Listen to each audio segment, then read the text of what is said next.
All right. Okay. I think we're going live in a couple seconds. No, it says something went wrong. Where's my chat?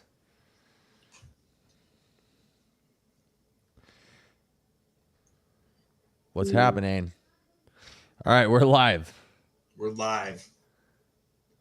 I think. Why can't I find the live Yeah, on my. Huh? I think we're good. We're It's on good? air. Yeah, All right, I'm just hopping on my iPad quick. Double check. I'm no expert. I am not either. Even though I'm supposed to be the expert of this, right? Yeah, I Yeah, can't see the chat. What the hell? expert at pots, not internet things. Definitely not an expert at internet things. For sure not that. Okay.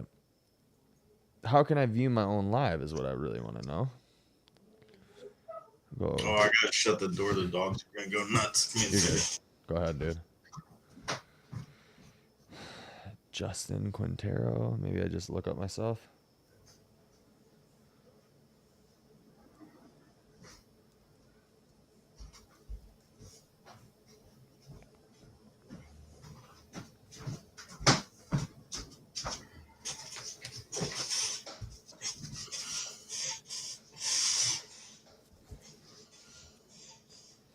Dang, it really is 4K. I've never actually like watched it on something else. 4K. I've never actually watched it on something else. Where Where?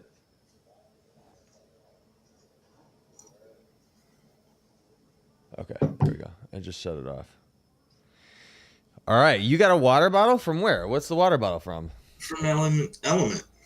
Are you kidding me? Yeah, dude.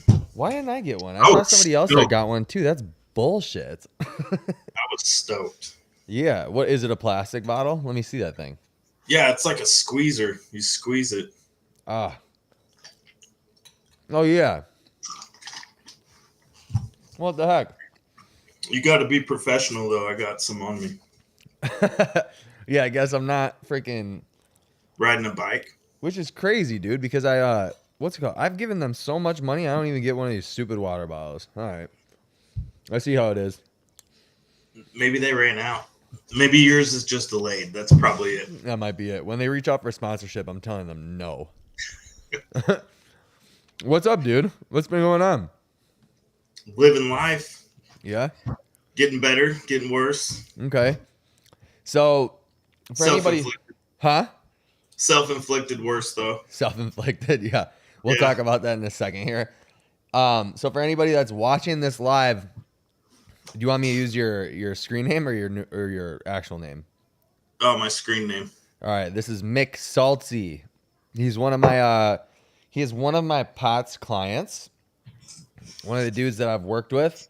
We worked with each other for like what? This is like the fourth month. I'm so bad at Or timelines. I have so. no idea. I'd say fourth probably. Yeah. Yeah, fourth month or so. I work with people for a minimum of 3 months at a time. But yeah, what's been going on? Why don't you you reached out to me and you thought it'd be a good idea to like just kind of go live and see what's up, and I think it's a good idea to talk about kind of the things that you've been going through. Yeah, it's I guess I wanted to go live because it's one thing I've noticed through this is it's really tough to trust. And I think the reason it's hard to trust, whether that's doctors or people you work with or a trainer or anything, it's just because when you are first immersed in this, you realize, okay, it's this, and then you go out and look for it. Mm. Like, oh, it's a migraine, so I need to take these medicines, I need to do these things to decrease this stuff. And then that's essentially what people will do depending on how hard it is, right? Or how much will they have to go through it. And when I got diagnosed, I was laying on the couch. I couldn't go up a flight of stairs. I had adrenaline dumping all the time, day and night. I didn't sleep. Or I'd wake up like somebody's breaking in the house. And so I was just floored because I went from being capable and able to completely the opposite of anything I've ever experienced before. Mm. So I reached out to Justin in a panic and I was like, I really need help. I don't know what's going on. Because normally stuff you look into it and you're like, okay, I need to do these things to fix this. But POTS syndrome was multi-layered and intertwined within a multiverse of just everything in your life, from supplements to food to your daily routine to, I mean, you got histamine. There's so much stuff that after I started to get into it, I stopped paying attention because when I first started working with Justin, I had went and got an Apple Watch so I could track heart rate, and I was constantly measuring my blood pressure all the time. I was watching my heart rate all the time, and in my head, I'm like, well, if I monitor my heart rate, then I know when to sit down and take a break. And that was me surviving at work to try and avoid getting laid off or getting let go, or and he's like, you gotta stop watching it. And so I did. One day, it took a couple weeks. I think one day I was just like, fuck it. So I stopped watching it. And when I stopped watching it, like that hard part was trusting him. And it took, what did it take? Like 3 weeks? Yeah, Because I like think yeah, it was like 3 weeks because I remember you texting me or something. We got on a call when I was in New York, and you were like, I just don't know like if this is like working for me or whatever, because you're like me where like you want to do a bunch of shit. You just like yeah, you like I'm the type where it's like more is better. It's never better to pull back, you know, and like for a bunch of people watching this, they're gonna relate to that too. Like I've had a bunch of people, a bunch of clients or like people that I've onboarded and they're like, this is just so little exercise. This you're asking me to do so little. I'm like, yeah, that's the point, bro. You like that's the point. We need to recover a little bit. We need to work up your tolerance or whatever. Cause one of the main mistakes that so many people make is that you're sick. Like, check this out. If you got the flu and you were like a normal person that wasn't dealing with chronic illness and you had to take a week off from exercise, you're not just going to jump back into exercise full bore. I mean, we've all done that, especially us guys, right? We've done that because we're just assholes with the way that we want to handle things. You know, we yeah, just like the ego part, right? And the ego, I yeah. think I remember saying that specifically to you, like, dude, we're gonna have to just set the ego aside. Like, we're not operating off of ego right now because we want to get better.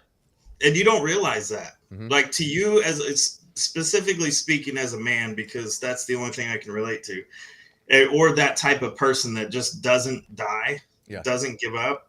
That's the hardest part is Mm-hmm. letting go and being like, because I'm gonna be brutally honest here. I hope this is all right. But at first, the first week, I was like, what the fuck is this shit? Yeah.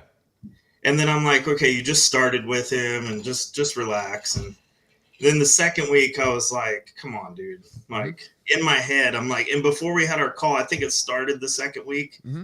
where I think he could tell I was a little frustrated. And then the third week was, I don't remember what it was, but it was something along the lines of like, dude, what is this shit? Mm-hmm. And he literally said, you look, just trust the process and just, he goes, I'll give you the option. He goes, I can give you a full workout and I can let you hit complete fatigue and be overloaded and then take a week or more to recover. He goes, or we can keep this course, but if you got to go back to work in 3 months, this is what we need to do. And so I had already done that previously where I had a really good day one day and I felt great. And I was able to pull in wire and do a bunch of physical stuff. And so I did it. And everybody around Here, me was real quick, just, touch on that. Touch on what you do. I'm an electrician. So depending on the job, it requires climbing up into ceilings, climbing up 12-foot ladders, going up in lifts, a lot of up and down. You're bending over to pick up something. You got to squat down to work on something. You're pulling in 500 kc mill, which is really big wire and multiples of it. And it's a long run. So a lot of part about my job is very physical, and it's in all the positions that you think you want to avoid when you get POTS. Mm-hmm. Oh, I've got to lay down. Oh, I've got to not do this. I've got to not do that. And so for me, it was an in between. I would do that stuff because in my head, I'm like, it's going to make it better, like eventually. And I think I was 3 years in at that time from not being diagnosed with it before I actually got diagnosed. And then previously in my life, I'd had it and not realized it, you know? Yeah. So it's really physical on what I have to do, and getting through a 10-hour workday is brutal. And then you throw in weather conditions on top of it, and you're looking for a real nightmare of a day sometimes. So when I felt great that one day, I worked really hard because I loved it. I Mhm. was like, I'm able to do this. And then, sure as shit, the second day, I was off work. I felt like crap. I couldn't get off the couch. Had horrible fatigue, really high heart rate. If I moved, I had to lay with my legs up. I had to sleep with my upper body up. I was about the extreme of symptoms you could get. I couldn't take a hot shower. I could barely take a mute normal shower range. Mhm. But if I did anything, if I ate the wrong thing, I was in a slew of symptoms, and I didn't have any medicine or anything at the time to help with it. And then that's when my doctor figured out, oh, you tried to hydrate a bunch. Well, we need to look into this because it sounds like dysautonomia. Mm. So that was the start. And then symptoms were so bad that by the time I got to Justin, it was basically just begging him, like, anything that's going to help. So, and then Yeah. from there, I went to being better and conditioning back, and it worked really well, the Yeah, whole so process. what I think is like interesting, right, is so I say this all the time on our on what's it called? I say it all the time on lives, right? Where I'm like, if you're like so many like all POTS people with chronic illness, they're always like, I want to get better so bad. I want to get better so bad, right? But they're not willing to actually like do the shit that gets you better, right? They're always like in this like fear mindset or this like scarcity mindset where something's going to happen or whatever. And so I think that a lot of times the message that and you can probably attest to this, the message that I give on YouTube and live, like it seems really hardcore, but then when you break it down to the things that I actually do in practice with people, like you, it actually is like not hardcore at all, right? The most hardcore thing that I'm asking people to do a majority of the time is to pull back, right? So like, even when I say you're not willing to do everything that it takes, that also means like, are you willing to take steps back in order to go forward? Right. Yeah. That So go ahead. that was the hardest part. It was understanding that today's workout is walking, and then that's it. Mm-hmm. I'm like, that's not going to do anything. And it's slowly finding that normally when you would work out in previous, and that's what I had a hard time with. When I met him, I was like, I've already worked out. I've already met trainers and done this and that and conditioned, and so it was especially hard to just trust it and be like, okay, I'm going to give this a chance because I've only got 3 months, and then we'll see what happens. And along the way, I was just shocked more and more and more because instead of just going full bore to hit failure, do a recovery, hit failure again, do a recovery, it was more about slowly finding that edge, building up like a VO2 max up to a certain point so that you can do this next step. And then Yeah. from 1 to 3 months, it was by the time I hit the third month, I was working out steadily. I was able to do burpees and I was able to lift weights. And that's when I finally understood like there's a curb to how much I can do. So if I do this much, then I can progress up Mm-hmm. like you would in a normal workout. But if I go too hard, I'm going to progress back because to dumb it down for me, I was like, basically the central nervous system's overloaded and then it has to recover on top of the muscle, which is a lengthier time. Yeah. So then every part I put into it was what I ate, what I drank, what I did. Every part of it was vital. And that's what I found out at the end of everything is like when I got real better. And then I was like, well, now I want to tank it and see exactly what happened because now I have the ability through understanding like what each little symptom did, like how it changed. And that was the crucial part in understanding like that's essentially working with you kind of gave me the power to get a really fast road to understand what took you like 3 years or something to develop. Like I got a quick high speed course on from A to like Z. Okay, this is the basic understanding of it. And here's your markers to know when you've gone too far, when something's going to affect you, or this little symptom is a flare up that you didn't notice before. Like nobody would look at your foot hurting and As having a trouble symptom. walking as realizing that's a flare up that's coming. So then these other steps need to be put in place to counteract that so that I can continue to go forward, but not too much. Well, the thing is too about like you that was like a pleasure to work with is that like you actually track the data, right? So like a bunch of people, and this will happen even with clients that I'm with right now, or even people in the forum that we have, you know, that like go in and they don't even utilize every aspect of the app or whatever, is most people just are not tracking the data. They're looking for like a secret pill for like somebody to tell them like, hey, your toe turning yellow on Wednesday every week after you eat a banana and like 3 globs of peanut butter. That's what's causing your flare-ups and stuff. They're like expecting everyone to do the work for them. And the problem is like, yeah, I'm a trainer. There's doctors. There's, you know, Dr. Tyler Pansner on yesterday. He can give you a wealth of information. We can all give you guys or give people information, right? But we can't do the work, you know? Right. So it's like, that's a really rough part, but that was a really good thing about working with you is that like, you're willing to do the work. So for anybody watching, when it comes to this, I like to, when with anybody watching that like is suffering with POTS, what I really like to say and I want to empower you to do is to be your own advocate. Be the person who actually does the work because nobody can do the shit for you, right? Like you actually have to put in the work. And I say all the time, like, if you want it bad enough, you're going to do everything. You're going to track all the data. You're going to figure out ways to get a coach. You're going to figure out ways to work with Dr. Tyler Pansner if that's one of the guys that you want to work with. Like you're going to figure out the way to recovery. But it's just so often, and I saw this in you, right?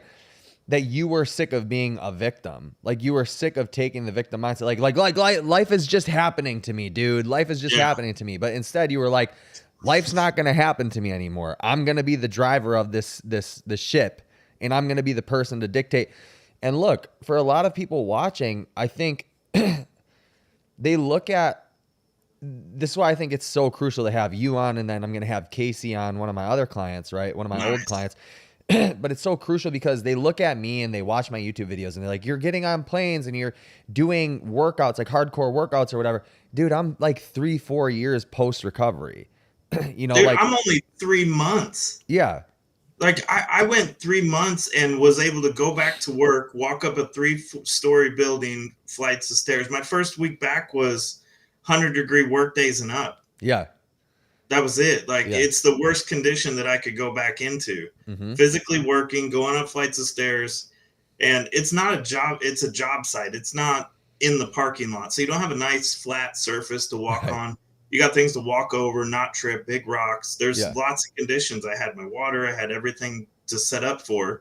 And then I realized a new aspect of my issues, which I found out to I think I seen the video today in the Dr. Tyler's, the histamine response. Shit. I looked back like over a whole lifetime of when my eyes would swell up or when I would have like this itchy rash right here.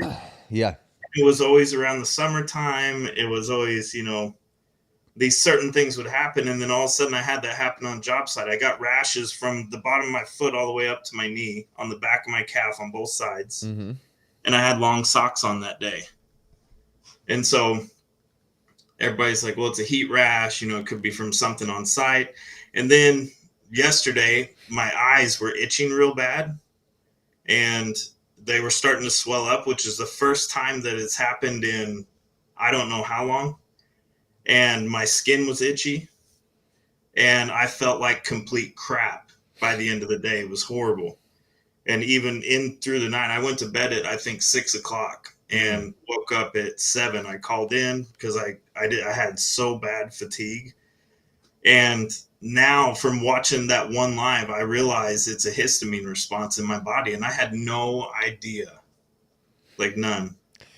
Yeah. What's interesting is that, so I'll give a little history on me, right? Like when I was younger, this is so funny. Okay. So when I was younger, like I grew up on like McDonald's and like just, I was broke, right? So like I grew up like eating tortillas on the stove, like cheese, making just like homemade quesadillas and stuff. And then, my uncle who was like wealthy would pick me up from summer school all the time or like summer camp and he'd feed me McDonald's. And so like, long story short, I figured out after reading a bunch on like histamine, methylation and stuff years ago, I figured out that my gut was just destroyed. from all the stuff that I ate as a kid and all the stress that I went through, the trauma and all this stuff, right? Trauma. I don't really like to use that word, but we'll just say it, Yeah. right? And so I used to get hives, bro, out of nowhere. Like I'm talking, and this might be TMI for the live, but all over my nutsack and like my legs and stuff. I'd get hives literally everywhere, and I'd have to go to school like clenching my legs, trying to itch myself. And so like growing up, I was like, oh, no wonder I had like mental health issues, like growing up, anxiety, depression, OCD, and then like no wonder POTS, gets like happens with me, right? And so what's good about exercise specifically, and specifically aerobic exercise, right, is that it helps lower the inflammation. It helps lower the inflammation response. Like there's a portion of which in turn helps with lowering histamine. If you do the right type of exercise, right, like your histamine response isn't as high. So sometimes there's a time where you need to pull back intensity because your histamine just raises too much, and you can get all these really wacky, weird symptoms. And so oftentimes when people have POTS, what do they say? That time frame in that history was accompanied by. Usually, what happens with POTS is people have some sort of really stressful period of time before they get POTS, and then it's like basically like a histamine or neurological response because their body is just trying to protect itself from the environment, right? And so there's a whole host of things that we can get into with that, but it Right. makes total sense for me about you, right? That like going back to work and then you notice you had these itchy rashes or whatever when you were in the sun, and people will say it's just like a sun rash or whatever. It's like, yeah, it probably was a sun rash, but that means that your body is having a response to something that normally people wouldn't have a response to. So is it a sun rash? Right. Sure, it could be, but that means that you're not well adapted enough to this stressor. Yeah, it's not that it's that you're more sensitive, Yeah. but there's also the well adapted part. Yeah. Like Yeah. if I live in the desert and I just constantly stay inside every day and I never go outside, I don't get adapted outside. My body adapts to inside. It does Mhm. this naturally, right? So then when you get POTS, if the only thing you do is lay on the couch and you never put yourself in the position of like moving forward with this stuff, then you never get better.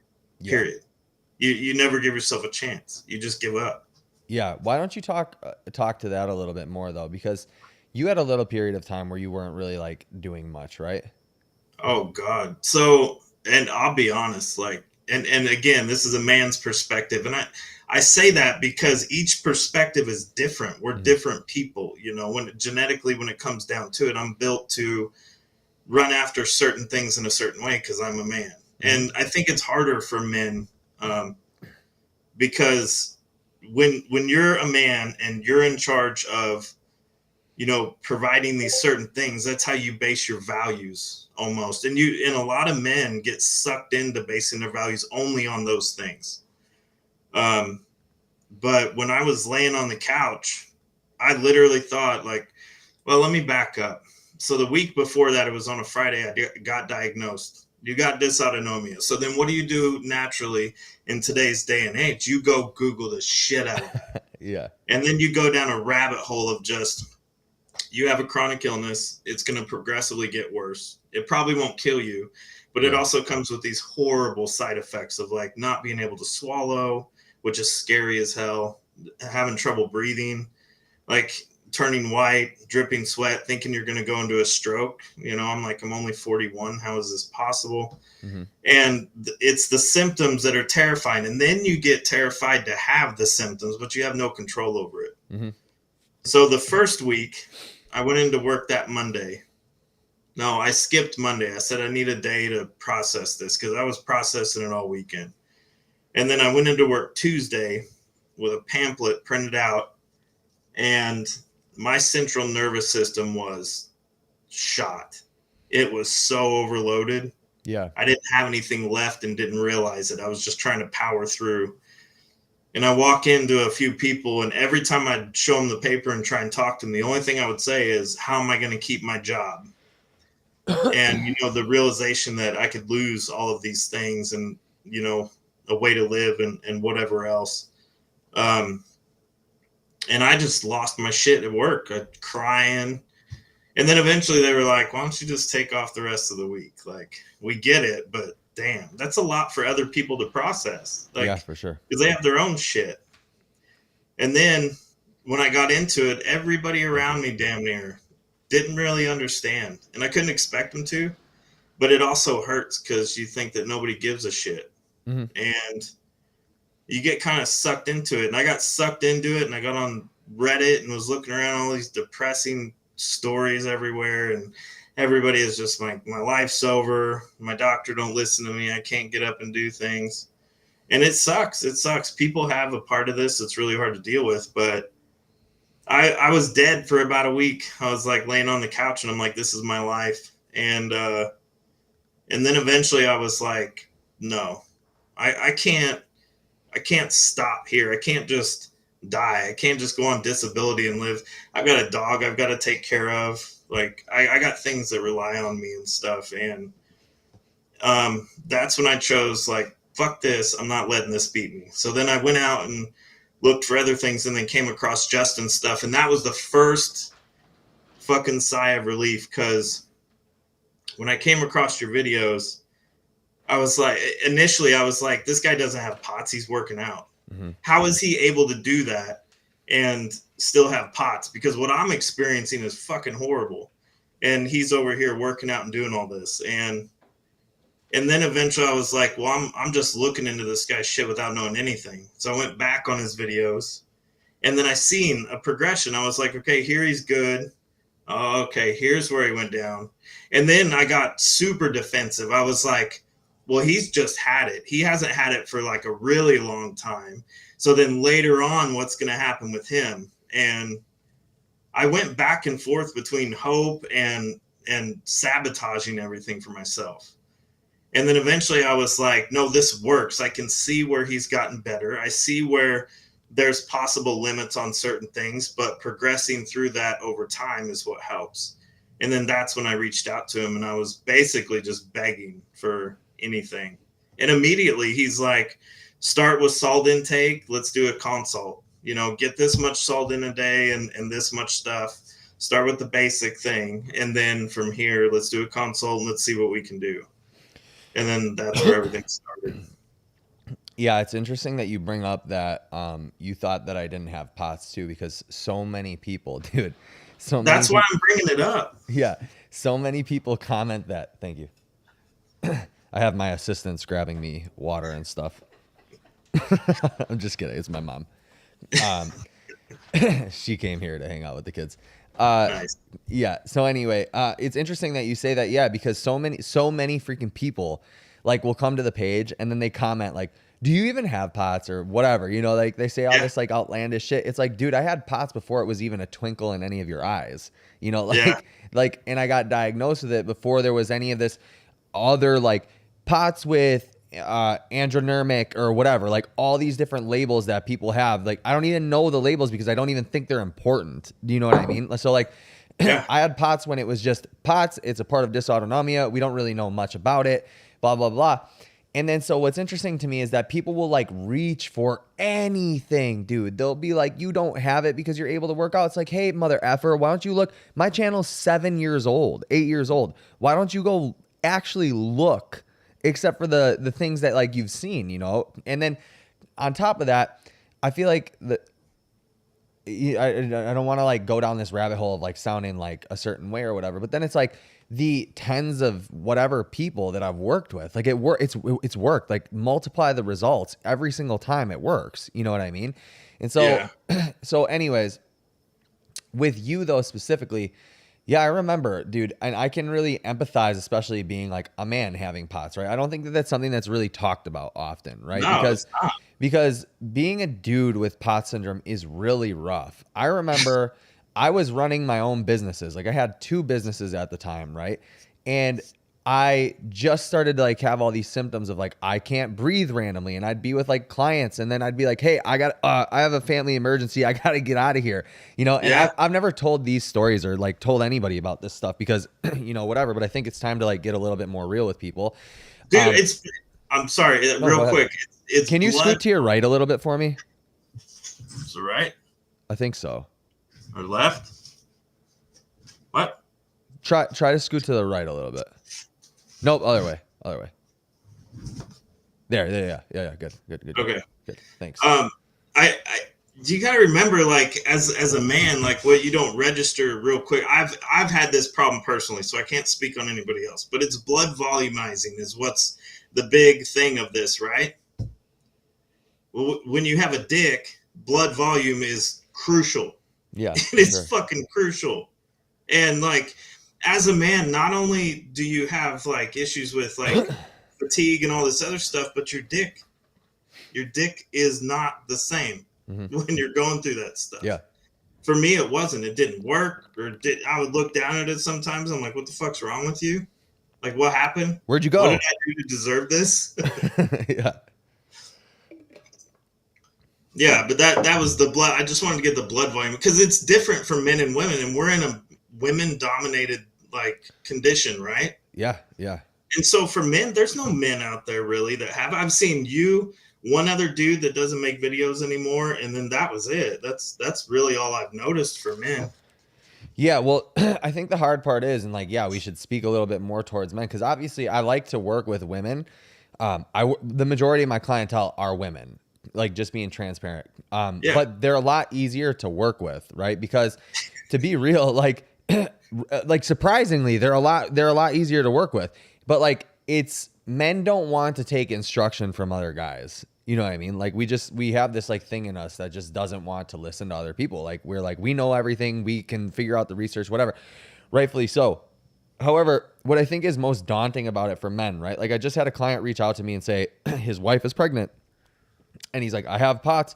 My wife is pregnant. I'll do anything it takes to be the best dad possible. Exactly the point of why it's so much more difficult for men is because something is hardwired inside of us, innate in us, to be protectors, providers, provisioners, right? So it's like when you lose the ability to do that, it crushes your world. So speaking back to like my story a little bit, when I was running two businesses I was running two businesses and I was also back and forth doing a sales job, membership sales at a gym.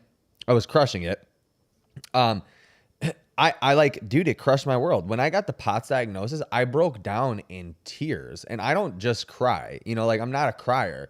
And I broke down in tears, bro. Like, this is going to ruin my life. The same thing that every single POTS person goes through. I'm like, this is going to ruin my life. I'm going to die earlier, blah, blah, blah, blah, blah. And then what really helped me, and you can speak to this probably, is I stopped identifying with this stupid label that people are always like, I have POTS. That means this. Shut up, you pussy. Like, that's the biggest thing that I've noticed. Like, so many of these people, they identify so hard with these conditions that they're told that they have, rather than you have these symptoms. POTS is an umbrella term. Like, if you heard Dr. Tyler Pansner's podcast yesterday, I really, really recommend that you guys go back and watch it. If you're watching this right now and you haven't seen it, he says there's a reason that there's an S at the end of POTS for syndrome, because it's basically just a name for a bunch of things that they don't know about, and so that's facts, dude, because if you look at POTS syndrome, it's like, yeah, there's an autonomic nervous system dysfunction to it. Absolutely. But you know what else causes autonomic dysfunction?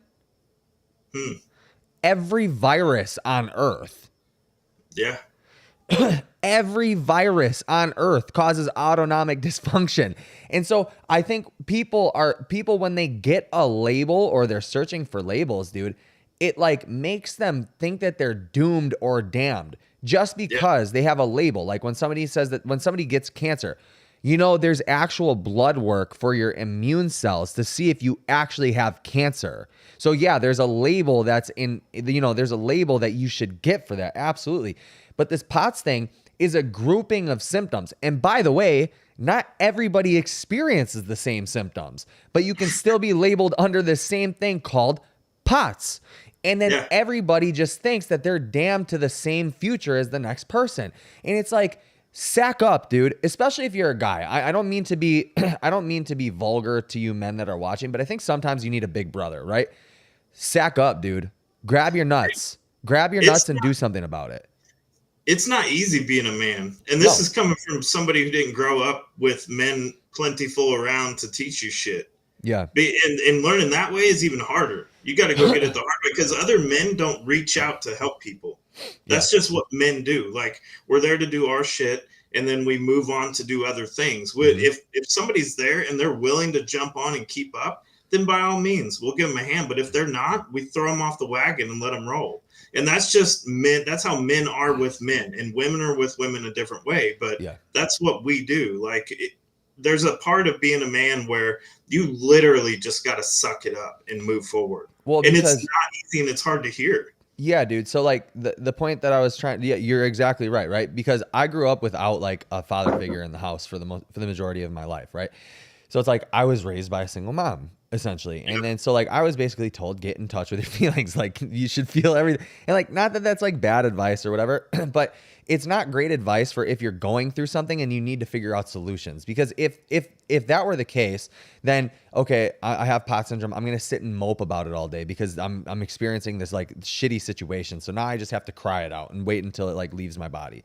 You know what I mean? But like for the most part, right? Like I think guys, you should absolutely feel your feelings about this and allow yourself to like be upset for a little bit, but then move on. Because I promise you, the thing that you're going to be most upset about is that if you're considering or thinking about having children or you need to make money or whatever, then if that's part of your life path that you think that you're going to go down or that you want, you're going to be far more upset over the fact that you cannot provide for your family because you are lacking the ability to take action, even if it's little steps at a time, inch by inch, by foot by foot, that type of thing, than you are about the fact that you have pot syndrome. I guarantee you're going to be way more upset about the fact that you're not providing and not doing everything possible because you will know the truth in your heart rather than you having POTS. And that's the thing that's really crushing you.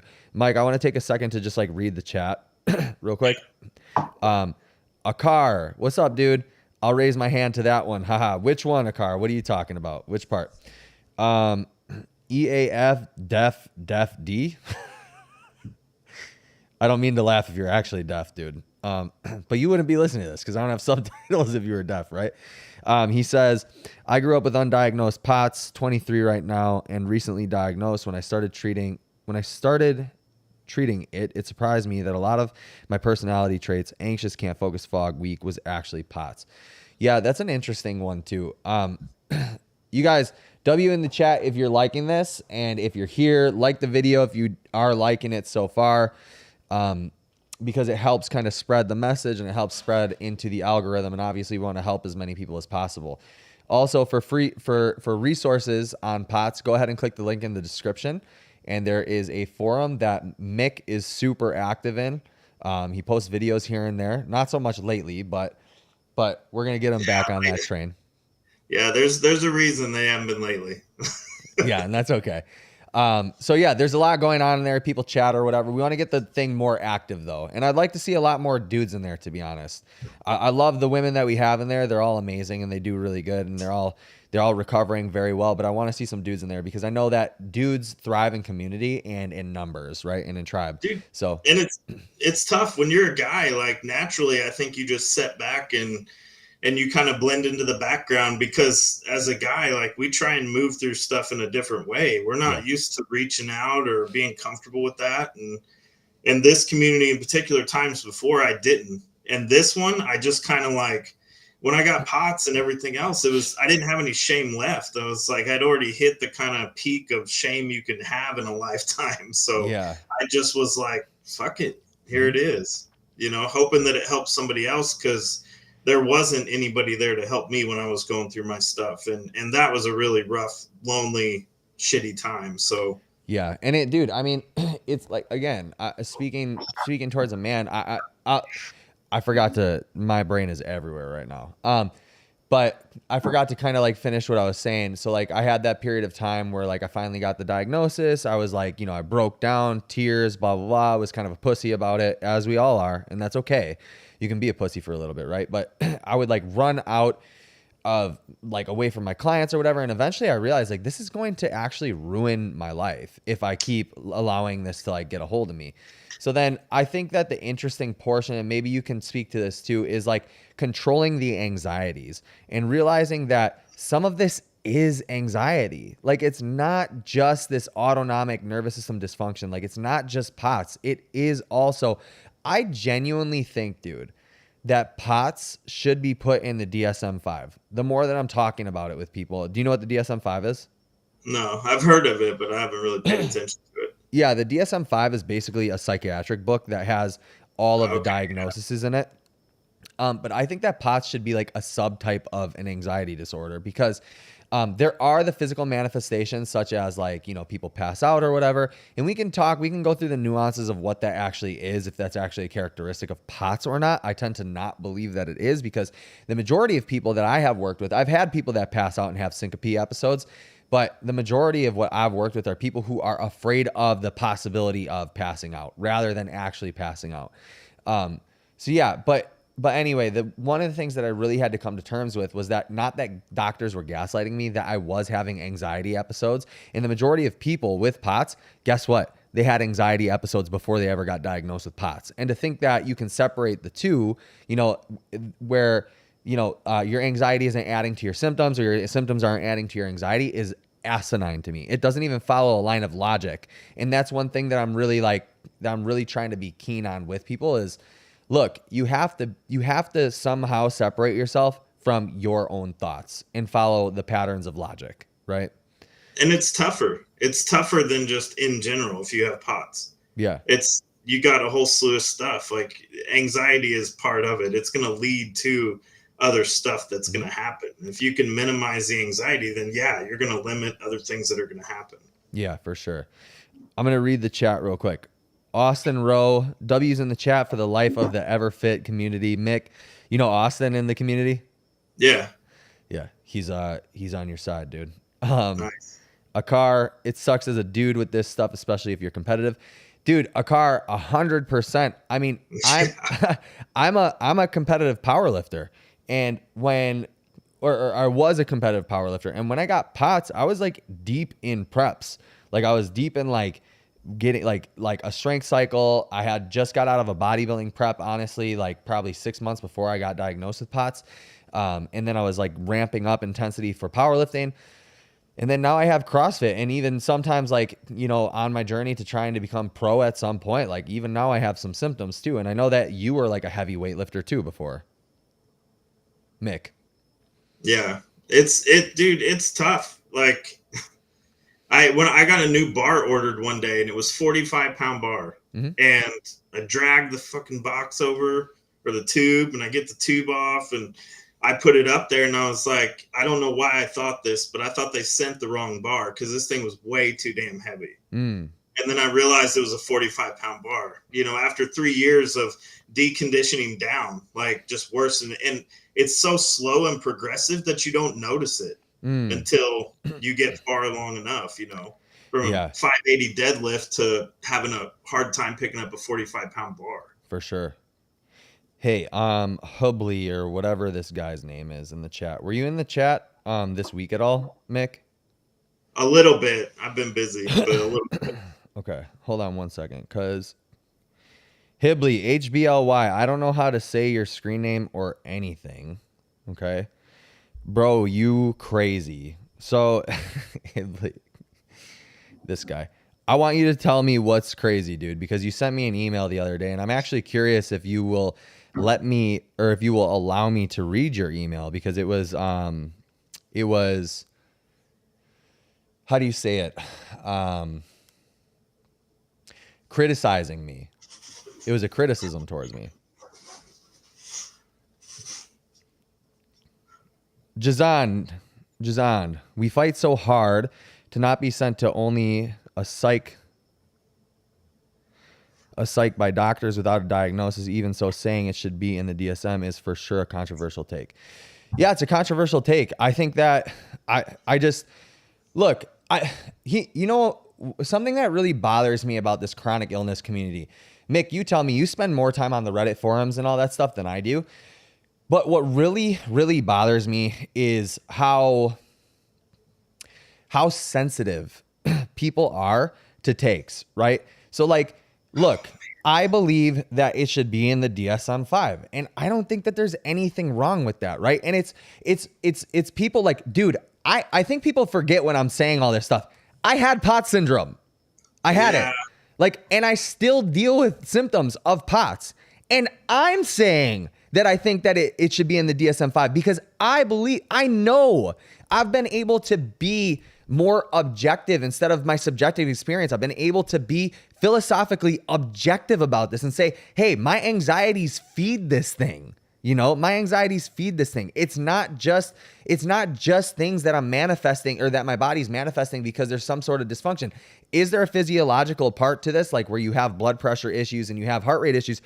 Absolutely. No one's denying that. And that's the one thing that I think that a lot of people with POTS think when you are saying it's something controversial, that they think you are trying to minimize, is that it's an actual biological or anatomical response. No, there's something actually going on, but there's also a mental aspect to it. A lot of what I've done with my clients in the past that I got better, that don't show any POTS symptoms anymore, is literally basically life coaching.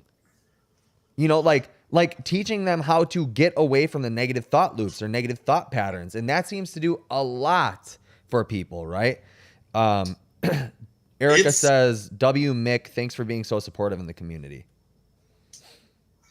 Thank you, Erica. It's tough, man. Like, and this is coming from somebody I've been diagnosed as PTSD, ADHD. Like, I've been to more therapists and psychologists in my life than probably the last 3 people, 4 people, 5 people go to. Mm-hmm. I've been going since I was little. So it's tough, man, because I think the reason it's tough is because I do not believe that if you have POTS and you're undiagnosed or you're diagnosed, but you're not doing the proper things for it, I don't personally believe that my central nervous system could react off of anything that's going on in the proper way. It's reacting off of fight or flight. Fight or flight comes with higher heart rate, blood pressure, et cetera, et cetera. It also comes with hyper awareness, anxiety. I could catch things out of midair like that, just no issues without even looking or thinking. And there's a benefit to that, but there's also a disadvantage to it if you never have the ability to shut it off. Like, if you're never doing any things that your body needs, how do you say that? Physically? Yeah, sure. Like supplements or even medicine, if you need medicine, then you're just ramped into that all the time. And there was a point for me where, am I able to do meditation? Yes. Is it helping? Yes, it helps, but it doesn't take care of every single little thing. And that was early on into it. Like, everything was out of control. So controlling my mental state was a lot harder. And I think this is such an unknown condition, looking at it from this perspective, that I believe personally that if somebody had found this out earlier on, it would have helped my therapy and stuff like that a lot more than just therapy. Because I've been to the best of the best and I've been to the worst of the worst. And therapy did not help me in that situation. It was a part of it, but when I got to a point where my therapist didn't know about POTS and didn't care to look into it, the therapist was gone. And the same with my medication specialist. He's given me Prozac to help with this. And then I said, well, can you look into hyperadrenergic POTS and see what medicines can benefit that? So I just had somebody else add to the chat. They said, dude, exactly how I feel with the fight or flight reaction. I read that it's actually called hyperPOTS. So now that you said something about hyperandrogenic, is that what it was? POTS?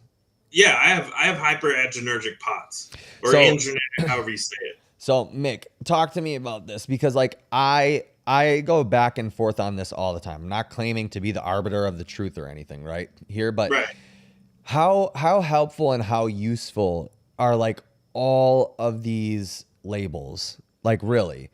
I just wonder sometimes, because I'm when I first got the POTS. So for people also that don't know some of my history, I dated a girl for a long time who had dysautonomia, right? In high school. I dated her in high school. She was the mother of my child, all this stuff. I dated this girl. She had dysautonomia. She would actually pass out in the, she'd pass out in the shower.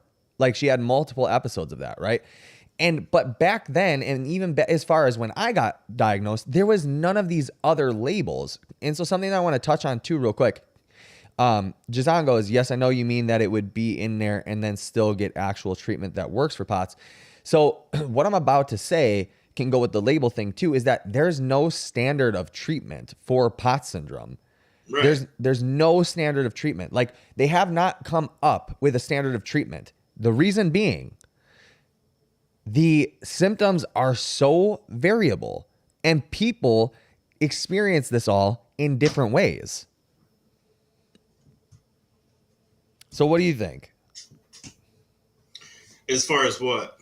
What do you think about all the labels? Like, do you think that it like matters? Because I'll tell you my take after working with you or whatever, right? So, I mean, I have ADHD, so when I learn about something, I go deep dive way into it, and it's a good and bad. Mm-hmm. The thing I noticed with POTS, I think the only common theme of something that I wanted to learn or understand more was so that I could adapt to that. So when it came to hyperadrenergic POTS and how it operated, like it dumps norepinephrine out of the kidneys, and then you get adrenaline surges. So an important factor for understanding that part in it was Prozac didn't work. It worked a little tiny bit, but for me personally, and I'm not suggesting this, but duloxetine worked better. Sure. And what that does is when I learn that something works as far as a medicine, I take that as a partial because, okay, hyperadrenergic POTS commonly will use duloxetine because it helps with the norepinephrine receptors, I think, or something like that. And it helps pull the adrenaline back out of the bloodstream, which makes a lot of sense because I'm a pretty fucking intense person. Mm-hmm. And I've been that way my whole life. After going on it, I've never been so calm. I've never been able to just be like, hi, how's everybody doing? Yeah. And it's helped. So understanding the hyperadrenergic helped. But I will say that, you know, like anything past that for me personally, I've discovered that, yeah, I have this issue, but I look into it a little bit, but I don't really pay attention to that label of it. I pay attention to the main POTS condition, and then I treat from there. Yeah. So I just think that there's too many labels on everything. And it's like, you know, you were touching on in the Reddit forums, and if one person's doing good, other people will get jealous, and it's like they stack up to attack that person that's doing better, or they try and discredit them. You don't have POTS, you didn't really know. Well, how long have you really been diagnosed? Oh, it took you a month to get diagnosed. Well, we've been having this issue for 5 years, and who gives a fuck? Like when I got diagnosed, you think my first doctor knew anything, or my first therapist, or my first whatever? No, right. I was jumping around left and right, throwing people to the side, like, who's going to give me the space to figure this out? And then when I got that, I took that route. Well, I think the other thing that people do with the labels is that they're like, they'll listen to someone like you or me that's been through it, that's had some sort of recovery or whatever. And they'll be like, well, that doesn't apply to me because I have this label. You know what I'm saying? It's an umbrella term. We all have some of the same symptoms. We share some of the same symptoms. But then your shit and their shit and their shit is all different. We're not the same person. How can you treat one condition that's different for everybody? But also the thing is that like a lot of the tenets that, you know, we work by does work for everyone objectively in the sense of like longevity and getting better chronic illness or whatever. So the people who like have adrenaline dumps or whatever. So a long time ago, I watched a lecture. I forget who it was by or what college it was at or what organization it was. And look, a lot of people that are in the chat right now, you guys didn't even know about POTS 8 years ago. Like you had no clue. And so I was watching lectures, right? And there was 3 different theories on POTS syndrome, which it sounds like the adrenergic or whatever the word that is it adrenergic POTS? Is that what you're saying? Yeah, I think it's adrenergic or something like that. Okay. So that sounds a lot to me like the theory of how people get POTS, which they said that there was the viral component, there's an autoimmune component, and then there was the catecholamine response component. So those were the 3 theories, the 3 leading theories about 5-6 years ago on how people actually develop POTS. And I remember watching this what's it called? This lecture about the catecholamine response. And so when I talk to people that say that they have the adrenaline dumping and all this stuff, I'm like, Okay, great. Yeah, I understand that. However, if POTS is like, what are we defining POTS by? You know what I mean? And then so Well, like, go ahead. look at my condition. Okay. So early on in life, Hmm. I've always been an intense person all the way from Yeah, born same. to 20s, perfectly fine, in shape. I could go drink, I could go do whatever, go to work the next day, work my ass off, all the way into 30s. When it hit about 35, was about the same time that I was deconditioning down. Hmm. So 35 still working out, 38 getting deeper into my career, less working out, more shitty food because I didn't have time. So slowly over time, I started deconditioning in different ways, which allowed these symptoms that have always been there, or this genetic defect because my grandma had it and other people in my family have it. All of a sudden, it starts coming to light. And mind you, my whole family is nurses. They Mm, all work in the medical field. Nobody knew about POTS. Nobody knew my grandma had POTS condition. yeah. When she died, her kidneys were deficient in sodium and potassium, Mm, like extremely deficient. So over time, by her not doing the things she needed to do in life, she made her life worse. mm, And me dumping in sodium, potassium, all the stuff I need to do, not doing these certain things to help myself better longevity wise. yeah. But it wasn't until I started to decondition down where I had serious issues from POTS, and it took 3 years of bad issues before they ever realized it was POTS because the condition had to get bad enough to hit enough markers, Mm, essentially. yeah.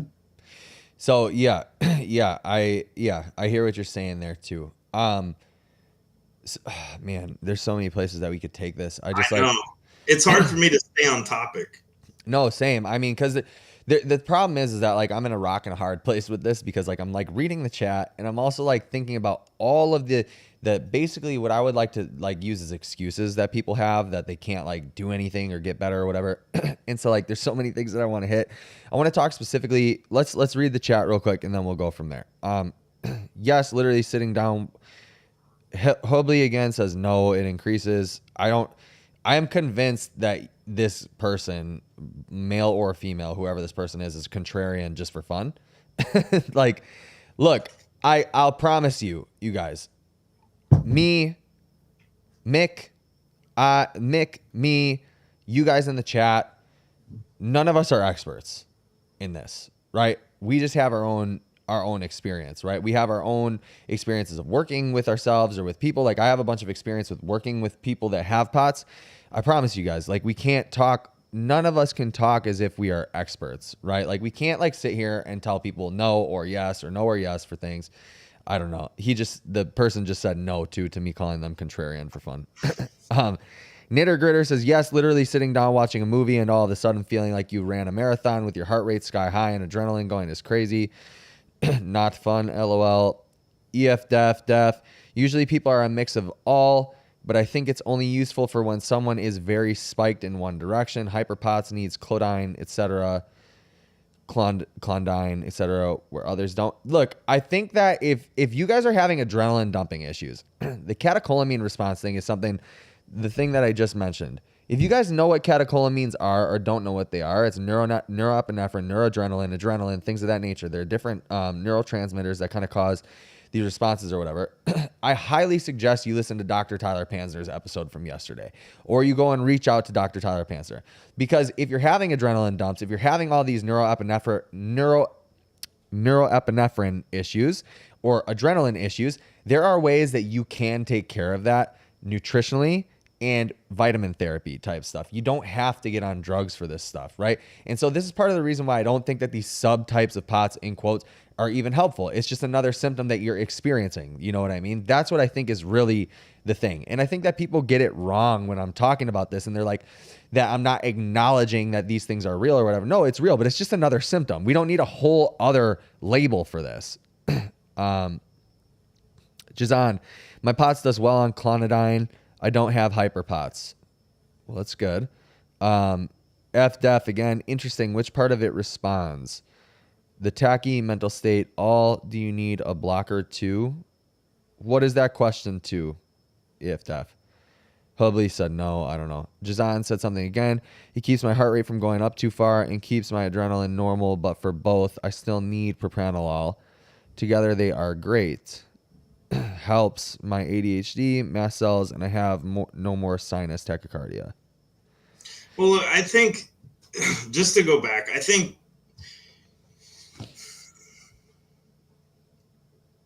it's tough. Like, did you see that? Did you see what I just did? No, Like, calmed down and then gathered myself and then went to speak in a more productive way, right? Yeah. So normally that wouldn't have happened. Mm. That would have just been right into a slur of a bunch of mind stuff, and then things spew out, and then nothing really goes anywhere except anxiety and adrenaline. So I think the one thing that everybody forgets is there's doctors that are experts and there's cardiologists that are experts, and then you go to them, right? Now, when it comes to people that assist people in the community with POTS or with any condition, it's better to go off of experience than it is to go off of what do you know. So if I have a doctor that comes to me that's like, look, I'm a doctor, here's my certifications, that's great. Every doctor has to be certified. Mm-hmm. But what have you done in the past with experience to actually know? Because reading it in a book or understanding something because you can read a schematic or because you can read code, that's only part of what's going on. If you're actually going through it and giving your experiences and assisting, that to me has more value, because that's somebody who knows exactly what I feel and who has worked with it. And it's two-part. I work with my doctor and I work with my trainer, and collectively the two work together. So my doctor gives me propranolol to help with heart rate. Mm-hmm. I go on propranolol. If it works, that's great. When we first started, it was a 40 milligram dose, because normally people with adrenergic POTS hit this 40 milligram dose and have to be here. That thing leveled me out. I take 0.5 milligrams of propranolol twice a day. I only needed a tiny, tiny bit to make an effect. That's me specifically. That's how unique this is to every single different person. Yeah. Now, outside of that, what am I doing? Just like somebody else who would go on propranolol for heart rate or blood pressure, a normal person that the doctor gives them. Mm-hmm. Do you think it stops at taking the medicine? It starts at taking the medicine. Sometimes it's to avoid the medicine, but it usually starts at taking the medicine. And then from there, you work in diet, mm-hmm. your exercise, everything along with it, because the ultimate goal is to get rid of the medicine. Right. So that you've adjusted your lifestyle in this way. Now, sometimes for me in particular, I needed medicine. I have to function. I have to do things. So I take this and this, and it helps these, but that does not stop there. I go outside and I have my trainer. I do my training. I push the limits to see where my body can progress. I get in my nutrition and my daily things, and then I cut out the food that I can't have, and then it assists in that. And then the goal is, can we get rid of the duloxetine? Can we get rid of the propranolol? Mm-hmm. For me in particular, we'll see. I don't know yet. I'm not an expert. I'm an expert at being me and knowing what I feel and understanding what I go through so that I can help assist the doctors and the trainers and everybody else. But that's what we are here. And I think people like to say you're right and wrong in this community way too much. Take somebody's experience or whatever they're saying, see how it relates to you, figure out your own situation, and guide yourself through that process with people around you. That's the goal. Nobody's trying to sit here and say that condition is bad, that's bullshit, right. That's this. We're saying this is what it is for me, and Justin says this is what it is for him with the people and all the clients he's worked with. Yep. Like, I can't deny what I've been working through with him. And it's 3 months. I went 3 months from laying on the couch, not being able to do shit without getting up at spiking to 200 BPMs, to working out, sitting in a hot tub, taking a hot shower. I never thought in my life how much I would value a hot shower. Feels good. It's incredible. Yeah. Yeah, I think that's interesting because, in this community, and dude, whether people know or would like to believe this or not, I am so actually new to the POTS community. and knowing how it functions and how the people are in it. And what kind of blows my mind, right, is like I'm with you guys on conventional medicine and not trusting that the system or whatever. I'm not with you when it comes to not trusting doctors, because I think doctors do the best that they can with the information that they've been provided or the training that they've given. Sadly enough, doctors don't really know much about POTS. It's kind of a newer thing that they're starting to learn more about, right? But the thing that's interesting is this. Okay, everybody that has POTS knows everything. And they're way smarter than you. And they're way smarter than me. And they're also way smarter than the doctor. So my challenge to the POTS community is this. Okay, check this out. If you're smarter, why are you wasting your time going to different specialists? Why are you asking for doctor's advice? Why are you coming to my channel and like listening to the things that I say? Also, if you're not going to listen to doctors, if you're not going to listen to me, if you're going to have an argument for every point that somebody makes, why are you wasting your time? You know, do you get what I'm saying? Like, why are you wasting your time consuming the information that others are putting out there for everything that anyone says? Not just me, because I'm just Justin. You know, I'm just Justin. I work with people and I know I've seen trends. I connect dots and I work with people, and I work with people based on the experience that I have. But look, if you're not going to listen to anybody, if you're always going to have an adjunct to what somebody says, what's the point? What's the point of constantly looking? You know, what's the point of do you understand what I'm trying to say? Like, what's the point of even like talking to people or like consuming the content if everything that somebody says, you're gonna be like, that doesn't apply to me, or no, that's not true. Part, man. Like that's the one thing I've noticed with this condition in particular. Yeah. The symptoms and everything you go through are completely valid, and they fucking suck ass. Yeah. It's the most terrifying stuff, but you can't let that mindset of this is it. This is horrible. I need to find other people to relate to that are suffering so that we can all complain about it. You have to let go at a certain point and go, okay, whatever he's doing seems to work apparently, and go ahead, denounce it. Like, what you denounce or whatever. Like, go ahead and push back and be like, I don't think this is going to work. Like, but give it time. Like, give it 3 months of actually trying before you knock it. Because everybody starts off the same way. There's like, no way this can help. No way, blah, blah, blah. But in 3 months, I was astonished. In 3 months, I had gotten so good and felt so good that I intentionally started to tank it to see what would happen so I could learn that side of it. Because it had been a minute since I felt anything horrible. You forget like how bad it is. I want to make really clear too, like, I'm not just talking about like things that I do, right? Like, I'm not talking about like sign up with me and like, you know, just make like sign up with me. What I'm trying to say too is like, hey, you can't keep saying no to everything that you've never tried. You know what I'm saying? Or like, if you're not willing to actually take steps in the right direction. I agree with you. And I think that this is something that people like maybe get twisted with me too, is that like they think that I'm not validating what they're feeling, or like I don't think that their symptoms are valid or whatever, because it is. And it is valid. Like, you're allowed to have feelings. Now in real life, I don't think that all feelings are valid. I don't think that you validate every single feeling that somebody has. I just don't believe in that. When it comes to people that are chronically ill, your symptoms are real. You're feeling these things. It's valid. Okay. Now what do you do about it? Like, let's stop complaining. Let's stop finding other people to like confirm our bias and to sulk with. Let's figure out solutions. How do we figure this out? And you're not going to figure it out by being contrarian to everything that people say, or to finding that's not going to work with me for this. That's not going to work with me because of that. You don't even know. How would you know? Say no when you've tried it and it's not worked. But don't say no when you've half-assed it and it's not working. But like, also say no when you've actually done it and it's not. Absolutely. But also, there's some things that just cannot be refuted. Exercise is good for everyone, bar none. You can't say anything against that. It's good for everyone. And exercise, I've said it a million times, it doesn't have to look like going to the gym.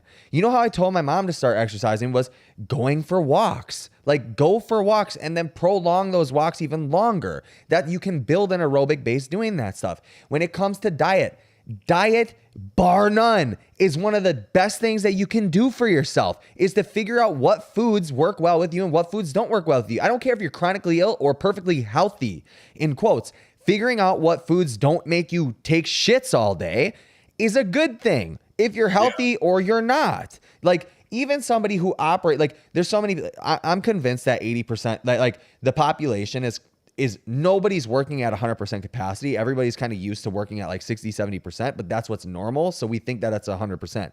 But I guarantee if everybody took the time to figure out what foods affect them, what drinks affect them, what environmental toxins are in their house, like what perfumes are they using, what soaps are they using. If everyone took the time to do that, they'd be operating at a higher level. These are things that you cannot refute that will help your life. They will improve your quality of life. There's way too much data and science on it. There's way too much. But so many people make the excuses of, nah, that's not for me because I have androgenic POTS, or I have, whatever POTS. I have this. Dude, just save it. Like, you haven't even tried it. A majority of people that I get into consultations with, right? Because I have a lot of consultations.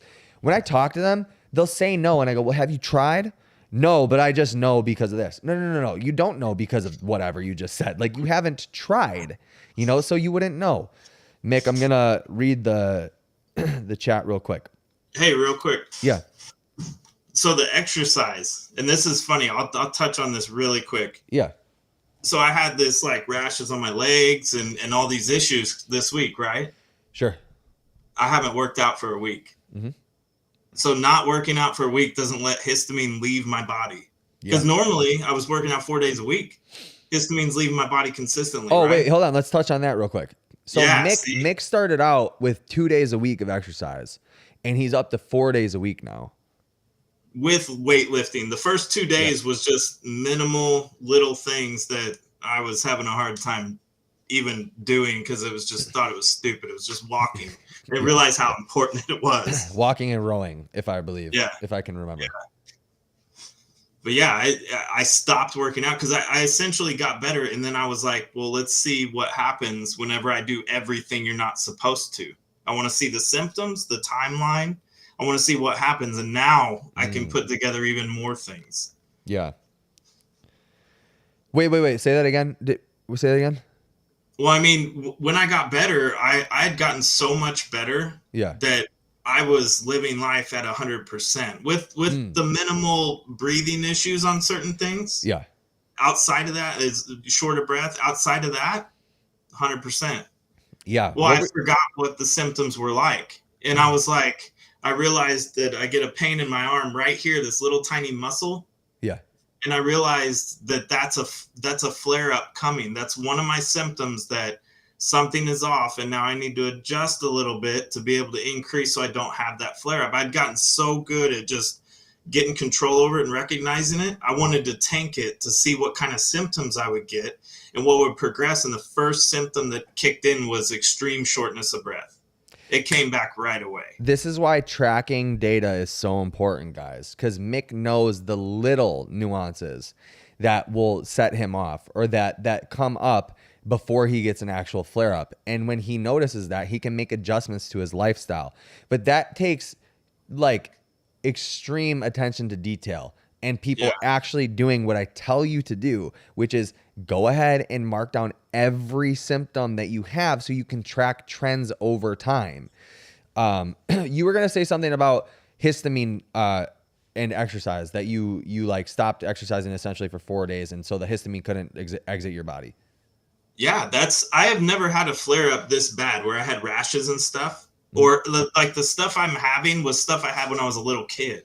It wasn't stuff that I had later on in life.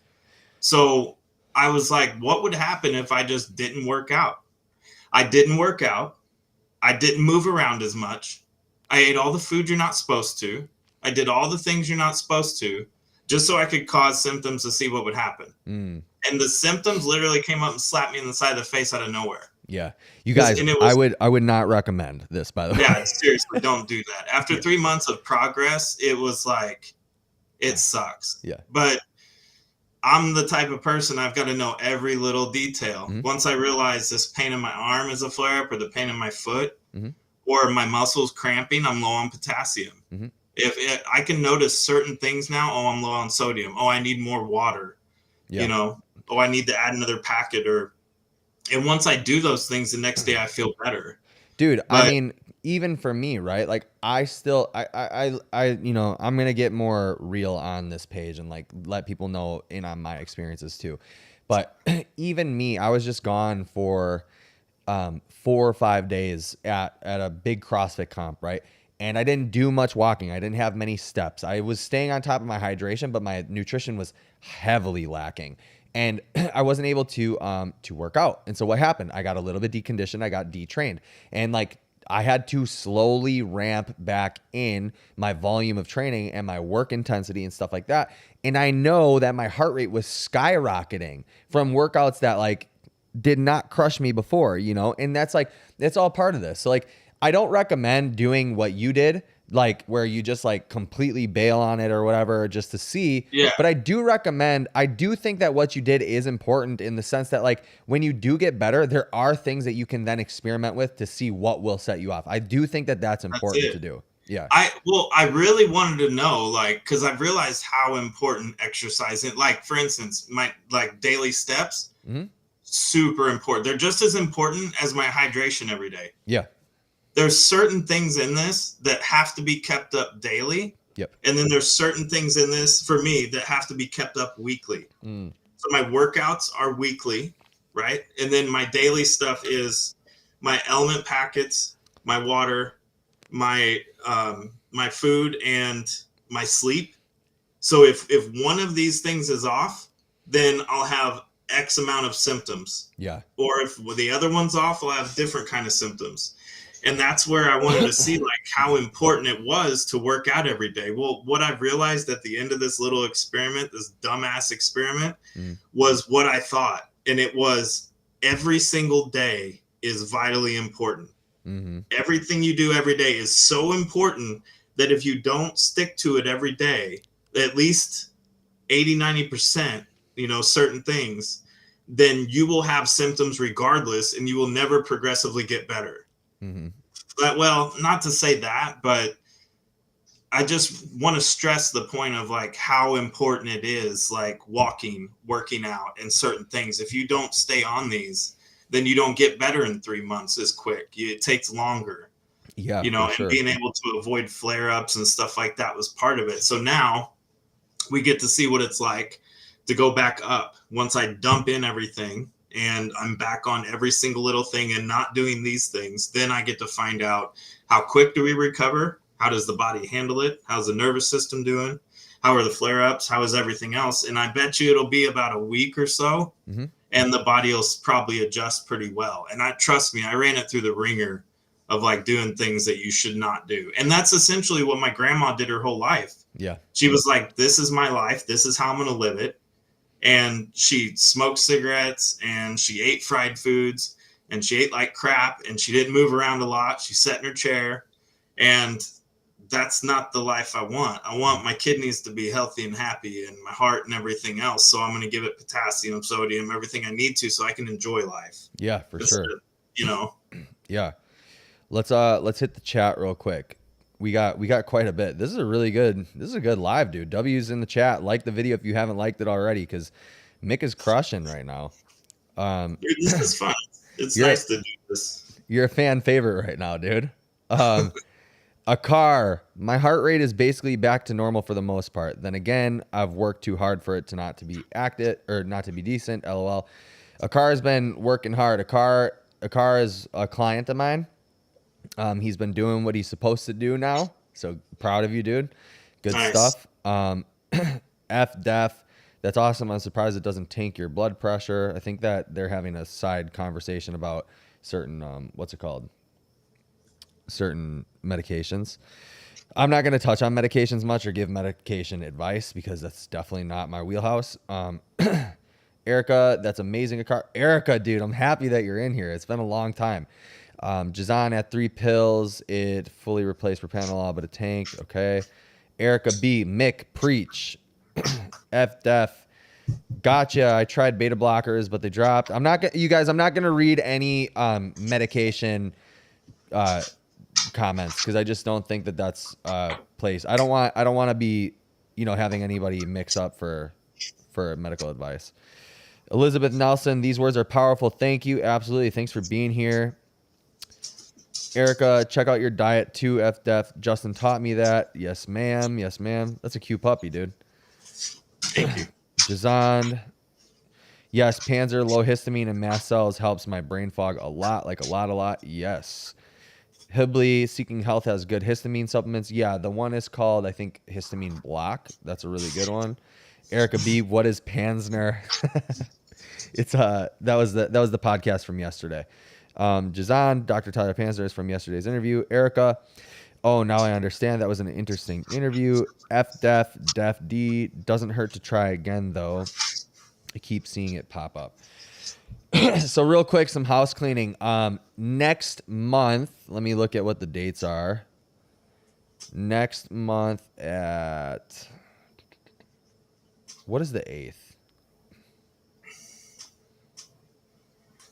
Month. Looking on here. The 8th is a Thursday, or the 13th. You guys, I want you guys to write in the chat. Would you rather next month, August 8th, it's a Thursday at 1:30 p.m. Central Standard, or August 13th, Tuesday at the same time? Would you rather have me have my guest on which one of those days? Because I'm going to be having Dr. Amy West on, and she's an Instagram person. Not an Instagram person. She's a medical doctor. She works in a hospital in New York. But she does a lot with CrossFit, and she knows a lot about like chronic illness, and that's kind of what I'm going to have her on to talk about, is just chronic illness in general. You guys, if you're in the chat, ask any questions, maybe for Mick or for me, and we'll just keep bullshitting for a little bit longer. Is there anything that you want to talk about specifically, dude? Not that I can think of, really. I didn't come prepared with anything, though. Erica says, OMG, such a cute puppy. Austin Rowe says August 8th for Amy. So I think that I'm going to do that.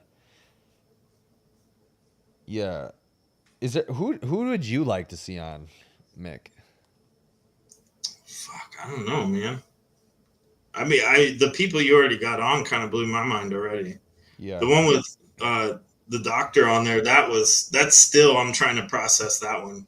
Because like, I think the good part about me is like, you've already been through a lot of this, and I'm just 3 months into treatment, so to speak, or 4 months, and just went back to work. But it's been a wealth of knowledge like the whole way. Like this has been more helpful than just going to the doctor or just doing whatever. I appreciate that, dude. That's where the experience, I think, plays a part in it. Experience is everything. Yeah, I think like experience, it's interesting, because something that Dr. Tyler said yesterday is that, the science, the actual hard data on like the gene stuff is not like it's there's a lot of gene science, but it's like there isn't a huge wealth of knowledge because science just isn't catching up. They're just not doing the research yet. But the thing is that he's able to draw the lines and connect the dots, and he has like basically a large database for himself based off of people that have shared gene mutations or whatever. And so I'm kind of operating in the same way, right? Is like, I don't think, and I'm not trying to say this to be like any sort of way, but I don't think people understand how many people I talk to with POTS syndrome. Like, it's literally hundreds of people that I get to talk to. I don't have hundreds of clients or I'd be rich, you know what I mean? But like, I have a good amount of clients, and I've had a good amount of clients, and I've also talked to a bunch. So the ability to actually have anecdote and be able to connect dots and draw lines between like what people share, and that's the experience that I think is valuable, right? Like, actually, because it's not just me working off of me. At one point, it was me just being like, hey, this is what I do. This is my advice, like based off of the things that I've done. But then being able to work with different people and seeing commonalities, because you're right, like prescription of exercise or even diet and things of that nature, supplements, is like different from person to person. But there are people that are like eerily similar that you can be like, hey, you're really similar to this client of mine. I'm going to, and also like transparently going to give you their program quick for a week and see how this works with you, or give you their protocol. Like, this is the vitamins that I've seen work for this type of like case that you have. So let's try this out. You know what I mean? I mean, that's where I think that's what people miss with your stuff is who you've already helped. Yeah. Because like your program isn't designed for me to be here forever, Yeah. right? The program's designed for me to get better, to learn, and then me to be on my own. Mm-hmm. So like your program isn't even designed for a subscription. There's no long-term like investment other than helping people. And I think in the especially today more so, and rightfully so, like there are so many people out there that will latch onto anything. Like when Hawk Tua came in and people were making shirts and stuff left and right, Yes. and she's like, this ain't my merchandise, you know, like Yeah. it's people try and jump onto things to make that money, but that's not the motive that's here. And that's one of the things I liked about Justin's program was, one, it's designed to progress and then move on, and two, it's there's nothing in it that's really cynical. It's literally just, hey, I had this, I went through this is going to be beneficial to other people. Like most people would have jumped on and said, yeah, look, for $50 I can give you a list of things to start on right now before we do a consult, and then you can start with that. But his was, hey, start on X amount of sodium and do this and this, and then set up a consult. Like immediately he was like, I know how bad he's suffering. I'm going to throw this out there, and then let's do a consult and figure out a long-term approach to this, to how to move through it. And then along the way, it was, I've experienced this in different patients, so commonly this will work. So let's try this. And then when we would try that thing and it just needed tweaked a little bit, he's like, okay, I think we need to do this because nobody's the same. And then when he threw that in, that helped this other thing. And that comes from having a wide array of people that you've worked with and gathered kind of a database of things that are common and then things that are going to be particular to you as you know, somebody that he trained. So there was all the knowledge in that was more so than my doctor had in a different area. My doctor was like, normally people that have adrenergic POTS need 40 milligrams of propranolol. And then she gives me 40 milligrams of propranolol. And then it doesn't work for me because it's way too much. And then we went down to 10. Then we went down to 5. Then we went down to fucking 0.5. Like I was like, the last one, I was like, let's just do 0.5 and then go from there. And she said every single person that has this is particular. They all need different things. So it's literally throwing a dart, seeing how it happens, and then work from there. So the same approach is the same as doctors do. He's not going to know exactly to a T, you need this much of this supplement to do this, you know, like he goes, what's going to work? Okay, that didn't help. Let's do this instead. And then that works. And that comes from being experienced with other people in this. And that's the hard part for us as POTS patients is we're already suffering. And then we look out and we think other people are going to make money off of it. Well, let me ask you this. If you're working a job and then you realize you have POTS and all of a sudden that condition has taken you out of that job, what are you going to do? You're going to go make money some other way. So you're going to adjust your life to fit and work with it, you know? And that's what all of this programming is fitting to what works for you as an individual person.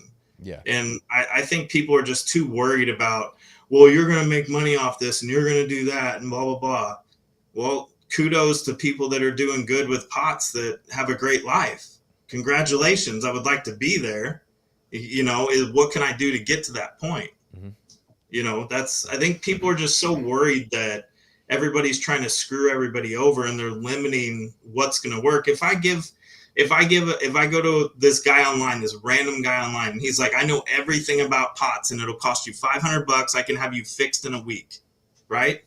The odds of that working, I don't know, man. I don't know what he knows. Would I spend $500 to do it? Yeah, I would. And people would think that's retarded. Maybe he knows something that somebody else doesn't know. That's a doctor, because most doctors don't know about it. Well, if he knows, cool, it was worth it. And if not, then what's money? Like, go make more money. Go do whatever you got to do to get better. Yeah, I think, yeah, there's a lot there. There's so much to be said because, That's why it's hard to stay on topic. I just keep leading off. well, no, it's not. You're doing really good. You're not getting off topic at all. It's just there's so many different things there. Like the making money thing is, yeah, it's like look with and this is why I'm so passionate about it, right? And this is why like I go off on these tangents and I get pissed off and like whatever. It's like, dude, I see potential in every single person. But at the same, and Mick, you're like this too. Like we've had a lot of like deeper conversations than just like Yeah. than just pots. But like I see potential in every single person. And when I see that somebody's letting, like, dude, objectively, this is what I try to tell some of my clients, right? Like, I'm looking at you objectively, not subjectively. I just had a conversation. She might be on this live right now. And if you're on this live, comment if you're comfortable with it. I'm not going to put out names. But I said to her, oftentimes I'll see objective measures that you are doing better. Objectively, I have the data. It's all in the app, right? Like I see your aerobic capacity is way up here and it used to be down here.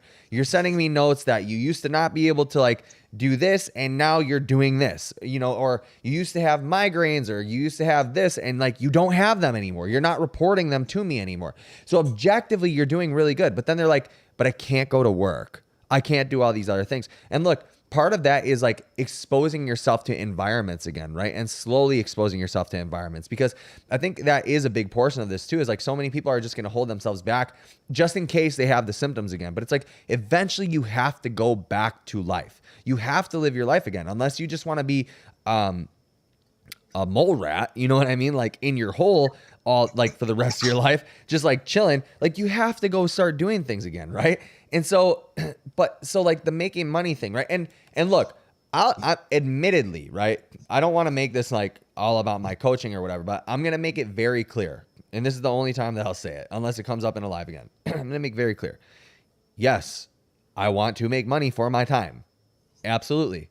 I'm not gonna lie about that. Like I've been doing this for too long, so like I've built up a resume. I have the stuff to back me up. I'm going to like, I need to make money off of it. Also, because if you're going to take 30 minutes of my day to do a consultation with me, I need to get paid for it, because otherwise I'd be getting paid $100 an hour in the gym to work with other people, or for some sort of brand work, I'd be getting paid, some whatever money. But like my consult fee is what, $35, I think, right? I don't know. I'd have to check my Square app again, but it's like $35 and that goes to your first month. And I have two different tiers. And admittedly, is my top tier the cheapest? It's not the cheapest coaching I've ever seen, but it's also nowhere near the most expensive coaching that I've ever seen. And so the first tier is like, I don't know, it's like not that expensive if you break it down. You know what I mean? Like I don't really think it's that expensive. So I mean, how expensive is going from laying on a couch to going back to work in 3 months at the hottest part of the year? Yeah, I mean, that's the other thing to be said too, right? Is I think you're right. And the sad thing is like people with pots do get taken advantage of like so much. Like I've had clients that were put through the ringer, mold toxicity tests, heavy metal testing, parasite testing, every blood test that you could ever, and they never, and they never get given any advice on how to take steps forward. It's just like, let's do this test. Let's do this test. Let's do this test. No talk about like, how do we actually like start alleviating some symptoms? What supplements are actually going to work? What kind of exercise should you be doing? What kind of diet? What kind of hydration protocol? Like it's all fine and dandy, but all those testing is so expensive and you're getting no advice. So what's the value of your life? What's the value of getting back to work? What do you believe that the amount of money that's worth? For me, dude, I pay a coach $300 a month for CrossFit. Like I pay for an online coach that costs $300 and my nutritionist was $150. And then I had bought a rig for outside. Like the things that are important to you, you'll find ways to pay for. And I'm not talking about my coaching. It could be the POTS coach. It could be Levine if someday they come out with like a coaching protocol, or whoever. Like everything costs money. And if it's important to you, you're going to figure out a way to get that money to pay for it, And so it's just a value. It's a value thing, right? So like how much is that worth to you?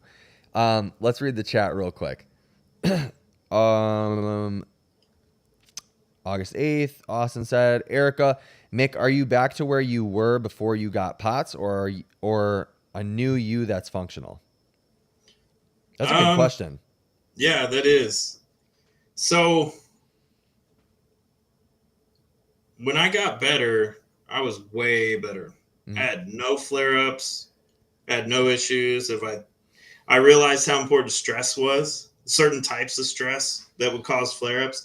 Outside of that, my diet and everything I did, no flare ups. The first week I went back to work was 100-degree work days, and it was very physical.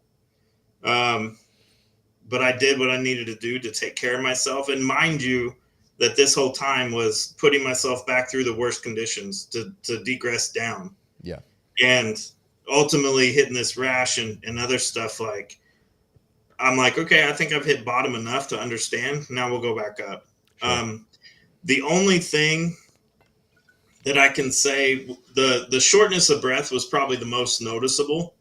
Once I started to progress past that, I realized I had way less shortness of breath. Whether Nice. it was hot, whether I was taking a shower, whether I was going up the stairs at the gym, whether I was doing cardio, I would still hit the point of like, holy shit, I've barely done anything and still having that. Hmm. But it progressively got better and better and better. And I really want to think that that goes back to what condition you were already in before you started. Hmm. Previously, I was conditioned really well in life, so I would think to say it's safe to say that my body can adjust back to that a little easier than somebody who has never worked out and then just started into it. I don't know if that's accurate or not, Yeah. but I got way better, and work was easier. Certain things to do were easier, mowing the lawn in the hotness, cleaning up the yard, constantly bending over and picking up stuff, and it was 10 times what it was before. And I So didn't you have think the you're adrenaline. better than before you got diagnosed with POTS? Oh, I was going 3 years, 3 years, multiple doctors, multiple therapists, multiple anything I could reach out to. I had, what do you call that? A life coach, was doing that. And I Wow. had therapists and I had doctors and I had a lot of shit on the table already. And then once I started treating POTS, there's half of that shit I don't need. Mhm. And then I readjust and I'm like, okay, what's left over? We've gotten rid of these things, this anxiety, this and that. So what am I really aiming after? Because POTS, being undiagnosed or not knowing, was extremely limiting. Mm. I wanted to achieve things, but I had chronic fatigue that I still battled with, and I couldn't do things. I literally couldn't do things. I bought paper plates so that I wouldn't have to wash a dish if I ate food. Is that a Because, chronic fatigue thing, or is that just a man thing? dude, that I have a thing with paper plates. I hate paper plates, and my brother Really? used them all the time. My stepbrother used them all the time because he hated doing dishes. And mentally, to me, I'm like, that's the laziest thing you can do is like have paper plates so you don't have to wash dishes. Yeah. But I couldn't clean my own house.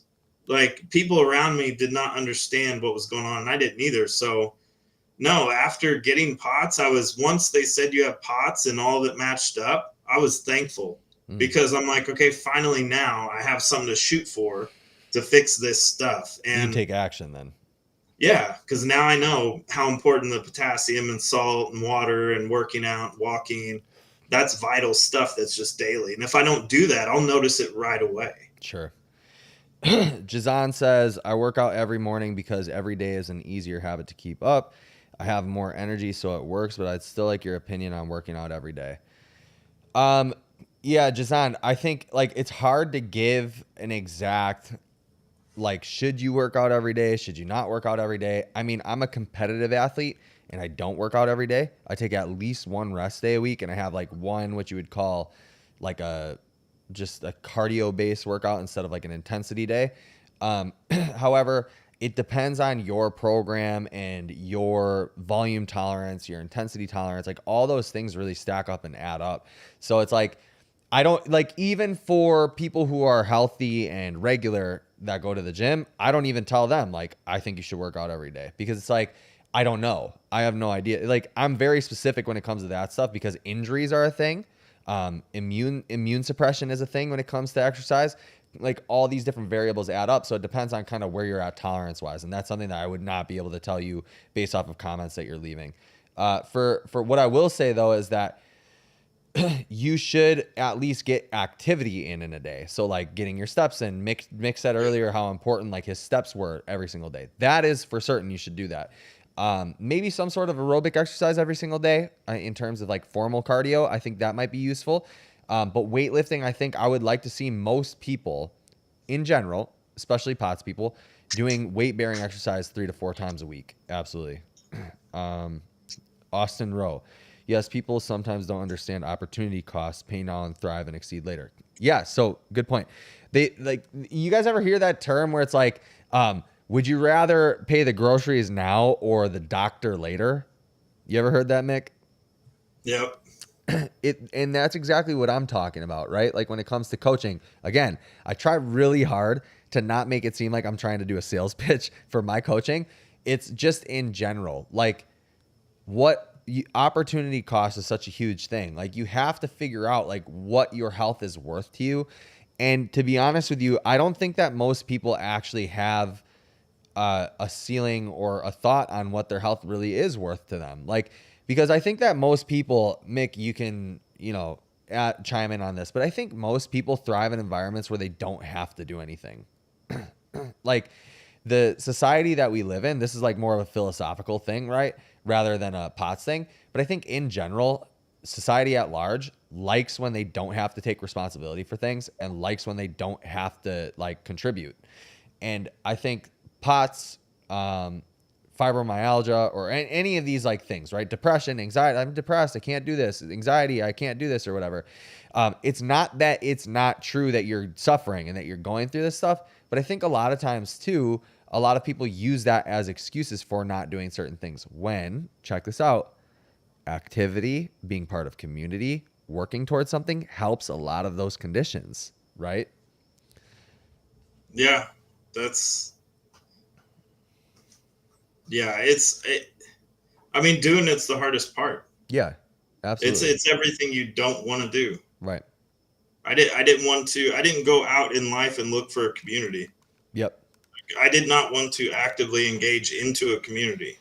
But once I started to get better and I remember what I felt like when I was horrible, it became very important to help other people, if at all possible. Yeah. Because I know how much I suffered. And then I know how many doctors didn't know about it. Mm-hmm. Like how many people just had no idea.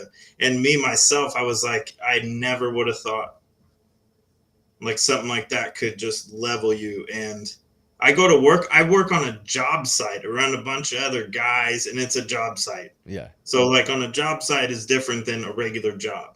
On a job site, you make fun of each other all the time for the most brutal things. And it's just, that's how it is. Yeah. So when it comes to not being able to physically do something or not to go to work, that does not compute into that side of life. They're it's like, a bunch of dudes.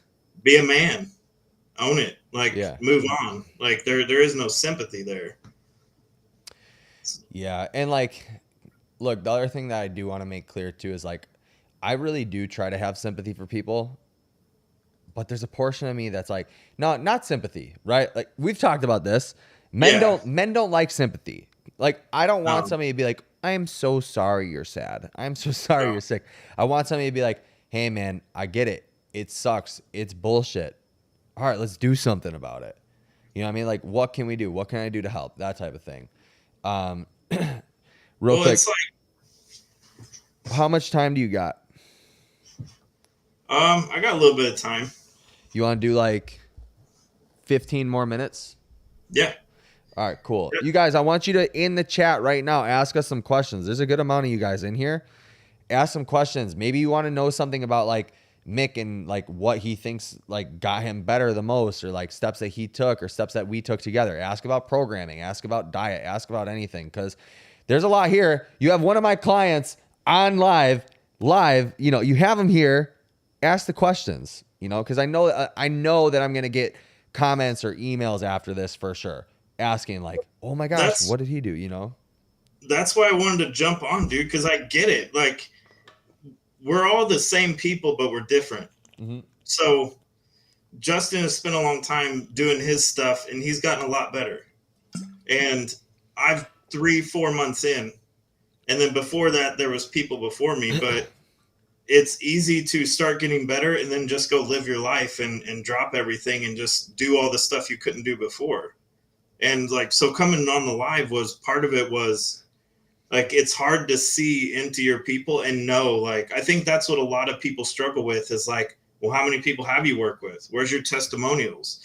Where's all this and that? And I can tell you right now, he's a trainer, right?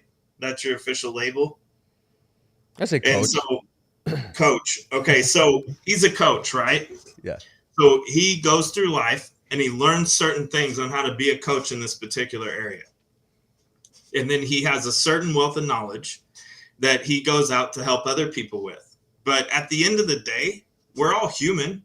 We have lives that we have to afford and do.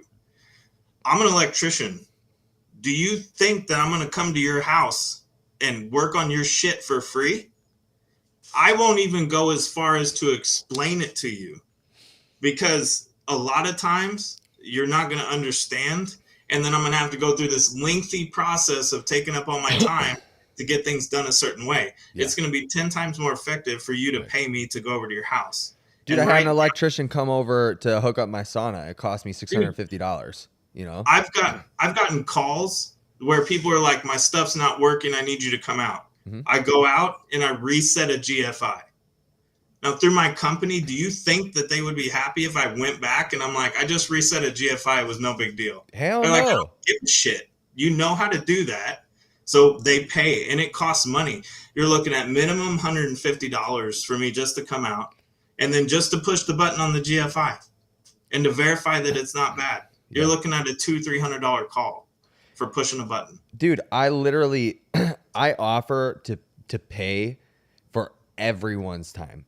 Like everything that somebody wants. Like I'm like in the process of creating more shirts for my podcast, right? And the dude who's like, who's helping me design my backdrop, like my big backdrop that's going to come in here when I put my standing desk and stuff, him plus like, he's designing that, and he's designing like the shirts and hoodies or whatever. Dude, he's my friend. But I'm like, what I always end the conversation with is, of course I will pay, you know? And I understand that he's my friend, right? And so like whenever we go to events with each other too, and like I want one of his shirts, guess what I do? I pay full price for his freaking shirt, dude. You know, like everybody's got to make it, man. Like at the end of the day, there would be nothing more enjoyable for me to just go around and help everybody. Yeah. Like as an electrician, you think I don't want to just go wire up veteran houses for free?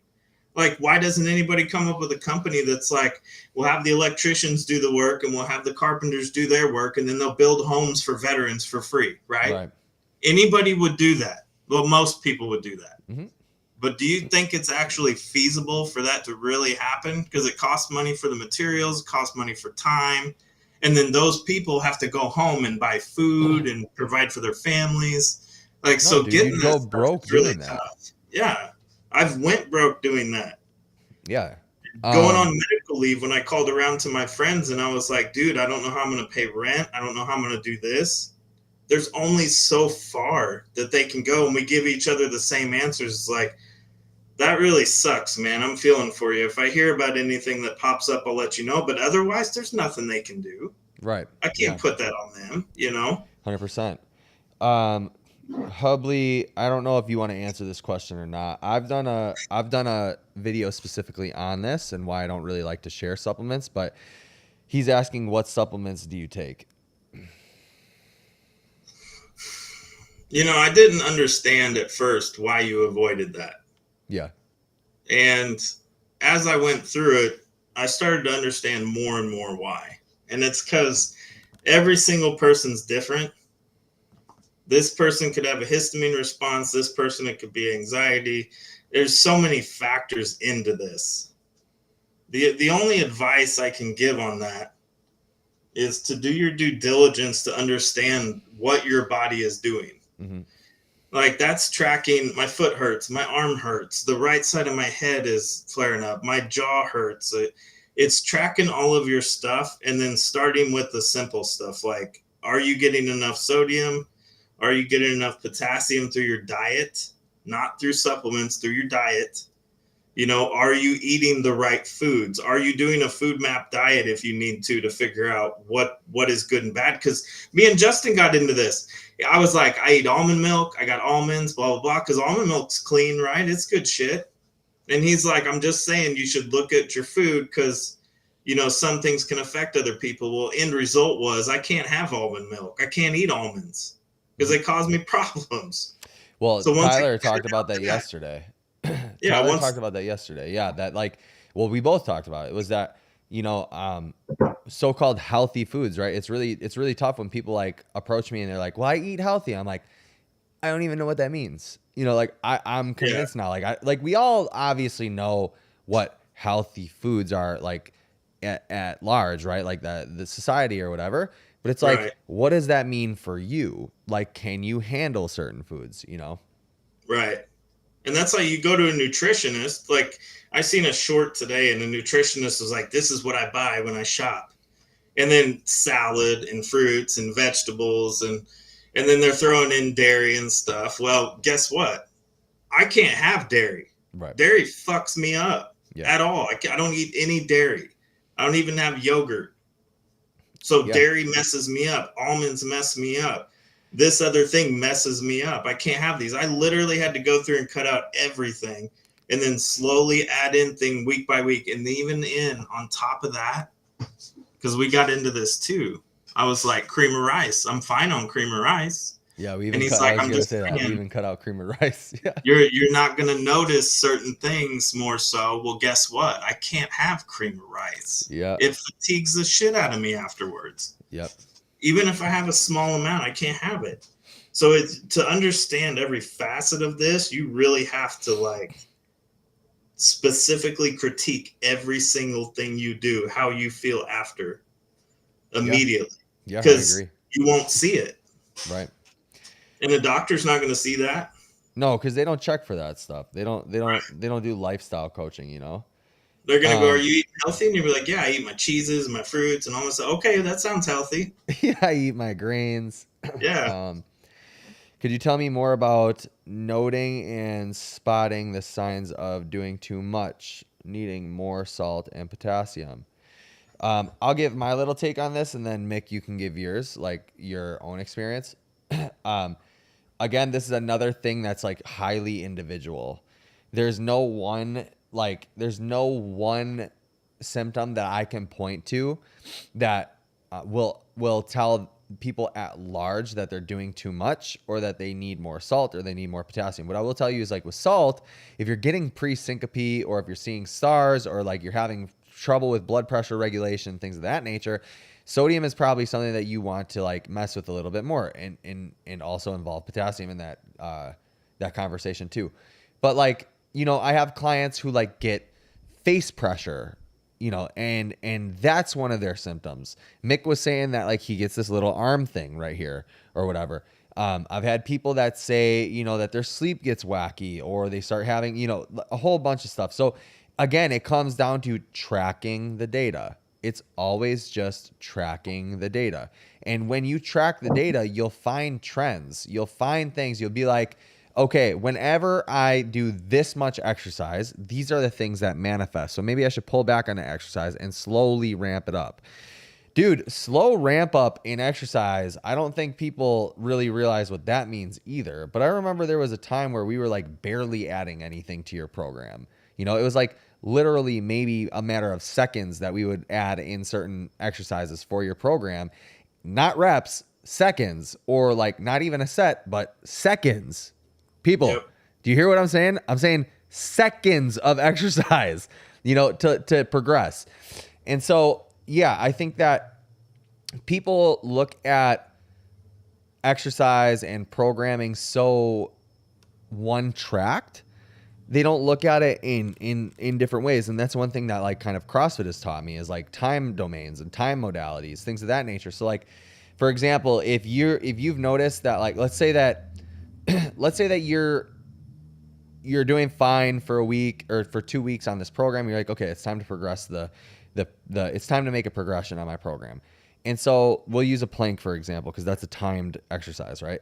um, let's say that you add an extra set to your program of the plank, and then the next day you're having a flare up or whatever. You're like, that's weird. And then you do it again the day after or whatever, and you have more symptoms. You're having even more of a flare up. That to me says like you didn't need another set. You needed a couple seconds to progress your exercise. You get what I'm saying? And so like even with that, a lot of times what I'll do is like with people for planks specifically, I will add a couple seconds to the exercise rather than another set. And then when it comes to like doing weight bearing exercise, I might literally add one singular rep to progress somebody, a singular rep. But that's based off of all the data that they've been able to share with me. Yeah, it's hard to start because it's slow. Yeah. There was plenty of times through it where I was like, "Come on, man! Like, can we just lift some weights?" Yeah. You know. Um, I don't know. For what was the question again? I forgot. Yeah, she said, could you tell me more about noting and spotting the signs of doing too much, needing more salt and potassium? Yeah. So what I've noticed for me personally is if I get muscle twitches or cramps, Mm. if I get any kind of cramp whatsoever, Mm-hmm. I'm deficient. I can always look back and go, I'm deficient on potassium. I Mm. haven't taken in my hydration enough today. Or maybe I've washed out my hydration by having way too much water and Mm. not enough salt. So I track how many times do I pee. Yeah. If I'm peeing a lot, then I need more sodium and other stuff for me personally. Mm-hmm. But it's literally just kind of living with this and then monitoring it as you go. You're not going to be able to capture everything in 1 week or the first month or the first 3 months of really actually trying and following it. You'll start to notice where you progressively get better in certain areas, and then you'll move from there. But it's tracking all of that in a slow process, because when you get into this, you're dumped with a mass amount of things. Everybody's an expert, Mm-hmm. and they all suffer and they all know, and this is just what it is. So anything outside of that is just blasphemy, is in the Yeah. Yeah. and if you speak on that you've gotten better, then that's not possible because I'm not better. So Yeah. it's I can look at and go, yesterday was a histamine response. So when I had a histamine response, I noticed my eyes were itchy and watery, which was unusual. And I noticed that my head felt swollen, Mm-hmm. and I knew I had plenty of water. I had 3 LMNT packets. By that time in the day, I had a gallon of water already. Like, I was doing great. Yeah. And I wasn't peeing a lot, so I wasn't peeing it all out. But there was certain things I noticed. And was it hotter that day? Do I need more? So it's adjusting it every day after you learn little things. But you got to watch every little thing about your body. Do you get muscle twitches? Do you get spasms? Do you get cramps? Does your head swell? Is it the right side of your head? Do you get jaw pain? Mm-hmm. There's so many different ways that this comes out for so many different people. I used to get night terrors every night. I was to the point where I was scared to go to sleep, Mm-hmm. or the time where I had to sleep sitting upright. Like, there's a lot to it, but the only way to really understand that is to track every little thing. Mm-hmm. And I think for most people, it's good to write it down and track it. But if you're not one of those people, then just track it in your own way, because eventually you're gonna be able to look back and understand certain things. But the end result is you have to actually try, because there's so many little details in this that affect it, that if you don't actually try, then you're not going to progressively get better, in my opinion, anyway. Yeah, for Like, sure. you're just bleeding it out. That's facts, dude. She goes, I have a hard time remembering to track after 1 or 2 days. What way works for you? I just stopped seeing my dice on the toilet counter I just stopped seeing my dice on the toilet counter to track the times I pee. I'm going to have more of a big brother response to this. I don't know where you're going to take it. But my big brother response is, you're an adult. You have to just do it. I think my response to it's a little more unbiased, maybe, or a little more soft, because Mm-hmm. Going through it, I remember there was times and stuff where I just didn't feel like I was able to actually do anything to help myself. So okay, So so let me take back that a little bit. Let me bring it back a little bit. Is if the reason is that like it like let okay, so okay. My it's my tough, I bad know. guys. The tough thing is yeah, you're right. Be a little soft because there's the brain fog aspect to it, and there's the fatigue part of it. And I've definitely been there. So let me bring it back. Let me dial it back a little bit. If it's just due to pure laziness, then that's something that you just have to figure out. But if it's due to Yeah. like you're fatigued and you have brain fog, okay, I understand. Now Mick will give you his experience. Yeah, it's hard because you're right. Like a big fucking majority of this issue is you cannot give up. So anything that you don't hit that you're supposed to, at the end of the day, period, point blank, no matter what, fatigue or not, is an excuse. Yeah. But you have to accept that. Yeah. Like you have to go. There's plenty of times and days where I missed something or didn't do something right. That's an excuse because I could have done this, but it's progressively getting better. Yeah. So Yeah. but there's a massive part of it. You just got to do what you got to do, and that's it. But outside of that, what I found helped me in those times where I didn't track it properly or I couldn't remember is I kind of went down to like a 2 or 3 day span. Mm. And so I realized that if I had a symptom, or if I, let's say, if I had a flare up, I was in a flare up, I would need to go back 1 to 2 days before that. Mm. Because I noticed that 1 to 2 days after is when I would get my flare up. And that was varied. And then I could look back, okay, what was going on stress wise? That's always my first marker. What was going on? Yeah. If it's not stress, okay, where was my water intake this day? About how much did I drink? Mm. Did I have enough LMNT packets? Did I eat? What did I eat? I started with that. And then the bathroom thing, I only monitored that like, yesterday, for example, I didn't pee a massive amount, but I peed enough because I had a gallon of water. But I could tell that my body was retaining it. Mm-hmm. So I'm like, okay, it's retaining it. That's about all I needed to know. Mm. How much water did I have? I had a gallon because I carry around a gallon jug. Yeah. And that's how I knew I had a gallon. But I would have a hard time remembering how many ounces is this container. Mm. So I went out and bought a gallon jug so that I didn't have to count anything. I know I got to at least hit a gallon. So here's my gallon. And if I don't hit my gallon, then this is what's left in my gallon at the end of the day. So I just found different ways to closely monitor it enough so that I could get better enough so that the brain fog and the other stuff fell off so I could better track things from there. Sure. It's hard to stay disciplined in this. It's ridiculous. But Yeah. you can't, at the end of the day, you can't give up. That's where everybody out there complaining and doesn't get anywhere, they've all given up. So Yeah. let them give up and then choose not to and go find your people you need to be around for that. I agree with that. Yeah. Yeah, for sure. It is like a fine line, right? Like there are a lot of people that say that they want to get better, but they're just not willing to do the things. And also, I'm going to try to be kind when I say this too, because I think that you brought up a good point is that everything is an excuse. And you have to be okay with admitting that, right? Like you have to be okay with admitting that.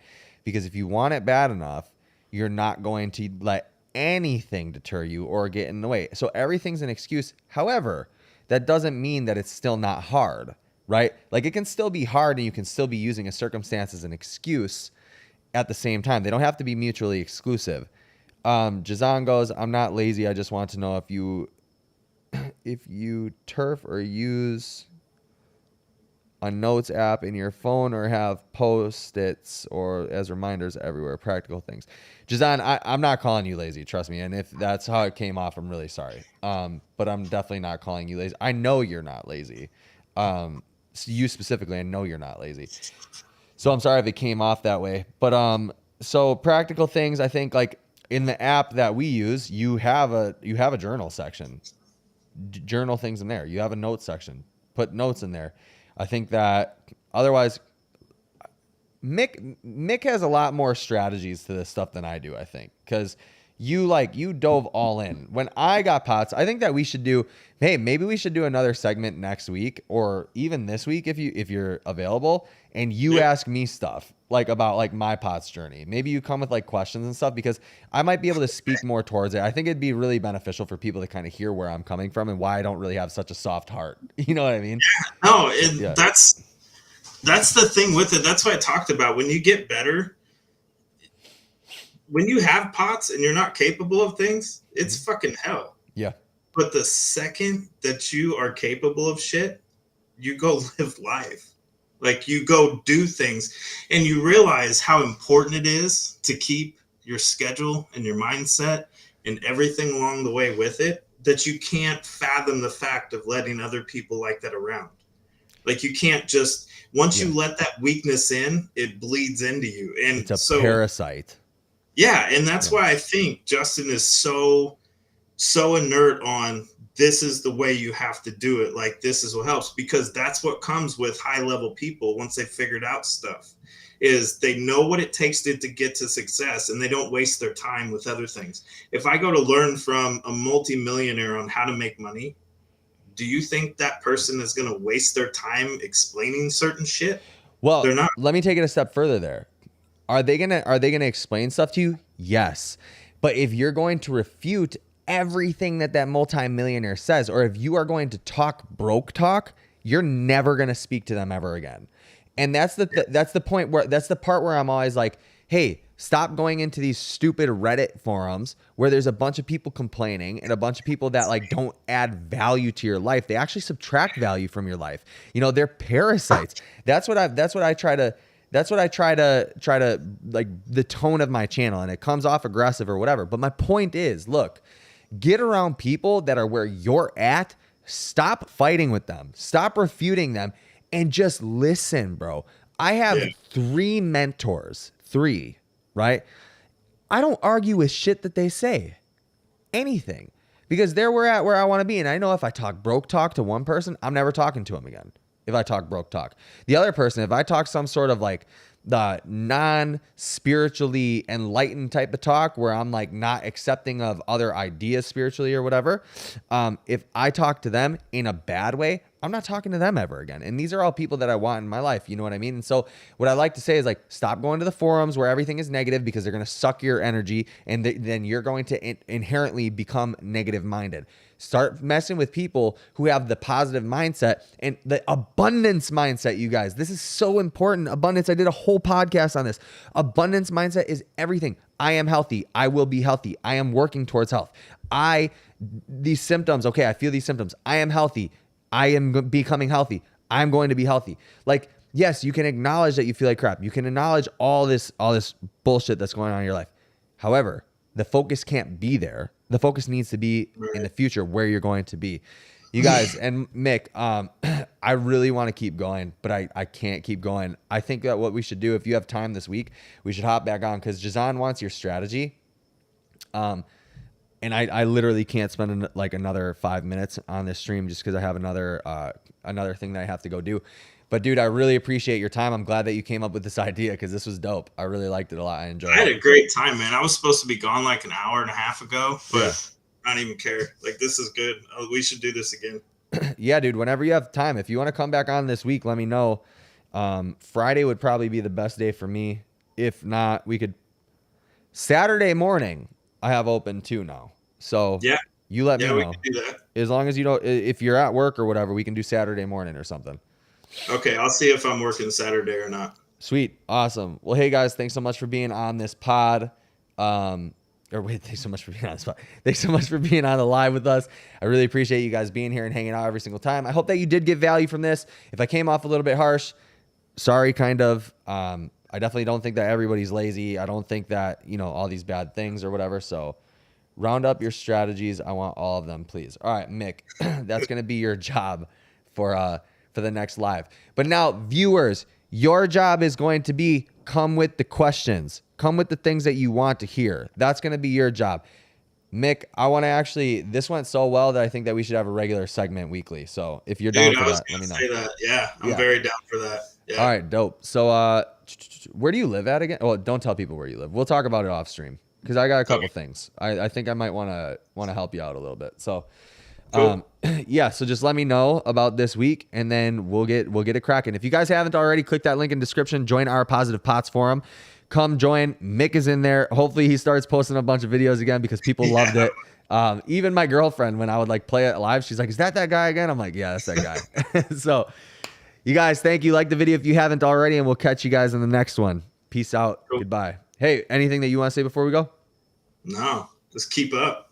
Cool. Let's do it. All right. Bye, guys. Peace. See ya. And stream and